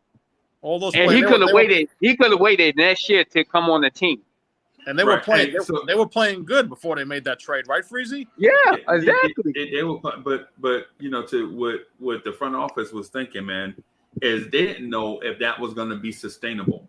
But when you have a superstar, you know certain levels are going to be sustainable. It's like saying, like right now, we would turn down a trade for Kevin Durant because we didn't want to give up Mitch, Obi, quickly and stuff like that. You know what I'm saying? God. Yeah. You know what I'm saying? Right. You know what I mean? And so you don't know what's sustainable and what potential those guys have, but would you turn down a trade for Kevin Durant? Nope. Yeah, but did you hear what Melo said though? I think it was yesterday, the day before, that he never wanted to leave Denver. No, I think that's a lie. Yeah. You think it's a lie? Yeah, he want to leave Denver. He want to leave. Yeah, I think that's why they that's traded him to New York, because they knew he was coming. Because he wanted to be in New York. Yeah. Because the part that people don't remember is the Washington Wizards wanted Melo also. Yeah. They wanted Melo bad. Yeah. Right? But he was like, man, I ain't going to DC. I don't want to play for the Wizards. No. Right? It's one of them. It's one of them things. And then plus, if Melo had told Denver that he didn't want to leave, none of this stuff would even happen. Yeah. You think Masai Ujiri would have traded Carmelo if Melo told him that he wanted to stay? Yeah, I think Melo was thinking about that like after the fact, after his career, like, dang, I should have never left Denver, like that. But in the moment, he wanted to be a Knick. Yeah, and I think Melo is thinking back about his Knicks years and just regretting how it happened. That's why he backtracking on some of the stuff that happened. Right. I want to say, hey, Uncle Freezy. Oh, I'm sorry. Hey, Uncle Freezy. If Tibbs wanted Ben Simmons, he could get him. Am I right? Right. I agree with you. I can see that. Because if you think about it, Uncle Freezy, I say this on the chat. In order to get Ben Simmons, you're gonna have to give a Kemba Walker, Derrick Rose, right? Because you know Philly need a point guard, right? So they're gonna look at Kemba like, yo, we get Kemba, Toppin, Knox, and 2 draft picks. What do you think about that? I don't want to give up Kemba. You're gonna have to give up a point guard though. Because they don't got no point guard, they get rid of Simmons. No, not before the season start. If we're talking about trading before the season start, you can't trade Kemba because he just signed a contract. Well, you can't trade him. Oh, right? Okay. Yeah, you can't trade him until December 15th. Wow. Right. And so that means everybody you had to trade somebody that's already under contract right now. Right. And then that's quickly Obi, Mitch, RJ, Randall, Knox, the guys that are already under contract, unless you trade like a lot of draft picks. I don't think it's gonna happen. I want to trade IQ for Ben Simmons, like a swap. I want to do that. What? Nope. You have to understand, IQ is special, man. This dude got special talent. So you wouldn't include IQ in a deal for Simmons? No, not for anybody in the league. He said he went. Did you just say not for anybody in the league? Anybody in the league. Anybody in the league. Okay. Wow. All right. Because you had to think about it. Look at IQ is what, like 20 years old or 19, man. Yeah, IQ is 22. Yeah, but I feel you though. He's young. Yeah. Come on, man. He got like 15 more years with us, man. All right. Man, IQ is special, man. But you know how the Knicks are. If they're gonna have a Ben Simmons trade involving IQ, you're gonna see IQ going to the airport. That's gonna be by Mr. Dolan himself, right? Right, Freezy? Right. I can see that. Even though I don't want to trade any of our young guys, but like you said for Simmons, I can understand. You're gonna say no, right? I can understand. He's gonna improve. His shooting's gonna improve. They're gonna have more faith in him, tell him to shoot more if he comes here. Probably in Philly that they know he can't shoot that great, so they're not having him shoot. That's what it is. right? Yeah, I mean, I could, yeah. I could understand. I could understand. Plus, you know, and yeah. So I can understand where we come. If that happens, like I said before, if it happens, I could live with it. But I'm not offering that. You know what I'm saying? I'm not offering it. So, but it is what it is, man. It's not going to happen because Leon Rose, you know, doesn't have that mentality to get on the phone. Right. He's not doing that. We're going to be riding with. Hey guys, I can't hear y'all. Something must be going on with my phone. Okay. Well, hey man, I was about to get off anyway because I got to do Knicks freestyle in a few hours, and then plus we've been on for about 3 hours anyway. So you got Hey, Uncle Freezy, before you go, if we get all them play, if we give up like 5 players for Ben Simmons, we might well just go after Little Towns then. If that's the case. Right? If we give up like 5 plays. I mean, it depends on what you want to do as an organization. You know? Yeah. It depends on what you want to do and what direction you want to go in as an organization. Clearly, this organization values depth over star potential. Yeah, me too. You know what I mean? So it depends on where you want to go. Now, if they change directions and just go get star power, then I can understand why they would do that and why they would consolidate. Excuse me, depth over consolidate the depth. But hey, Freezy, like Kevin says, I want to see what we got. I want to play what we got now. Let's wait to the deadline to see what happens. Yeah, I don't think Ben Simmons will be available at the trade deadline. I think whoever if Philly's not going to wait that long, they're not going to let Ben Simmons sit out the season. They're going to try to get something for him because Philly is in win now mode. So by the time the trade deadline gets here, Ben Simmons will be gone. But it is what it is. You never know because look, Kemba Walker came out of nowhere. So you never know. Leon Rose may be on the phone already. You never know. Yeah. And make it so bad. Check this out. Look what the Lakers doing. They got depth. And look what the Knicks doing. We got depth too. So we the 2 deftest team in the NBA, the Knicks and the Lakers. Right. Well, I think we'll see. It was definitely worth the discussion though. You know what I'm saying? But I'm gonna get out of here, man. Get me something to eat. Knicks freestyle will be 7, I think. I think it's 7. I gotta hit up the fellas and see what they're gonna do. But anyway, I'm gonna run a joint right now. Run an ad. I told City for real I'd do it. So I'm gonna run this and then we're gonna get out of here and I'll holler at y'all later. All right, Uncle Freezy. All right, guys. What's good, everybody? It's your guy, City for real. You know, the co-host of the Knicks at Night podcast. It's your boy. I'm chilling. The Blorangetears family is rocking. Y'all know what to do. Throw those orange and blues in the chat. Y'all know how it is. And maybe I will catch you on the next live. Let's get lit. Get that energy all the way up. Let's go New York Knicks. Holla.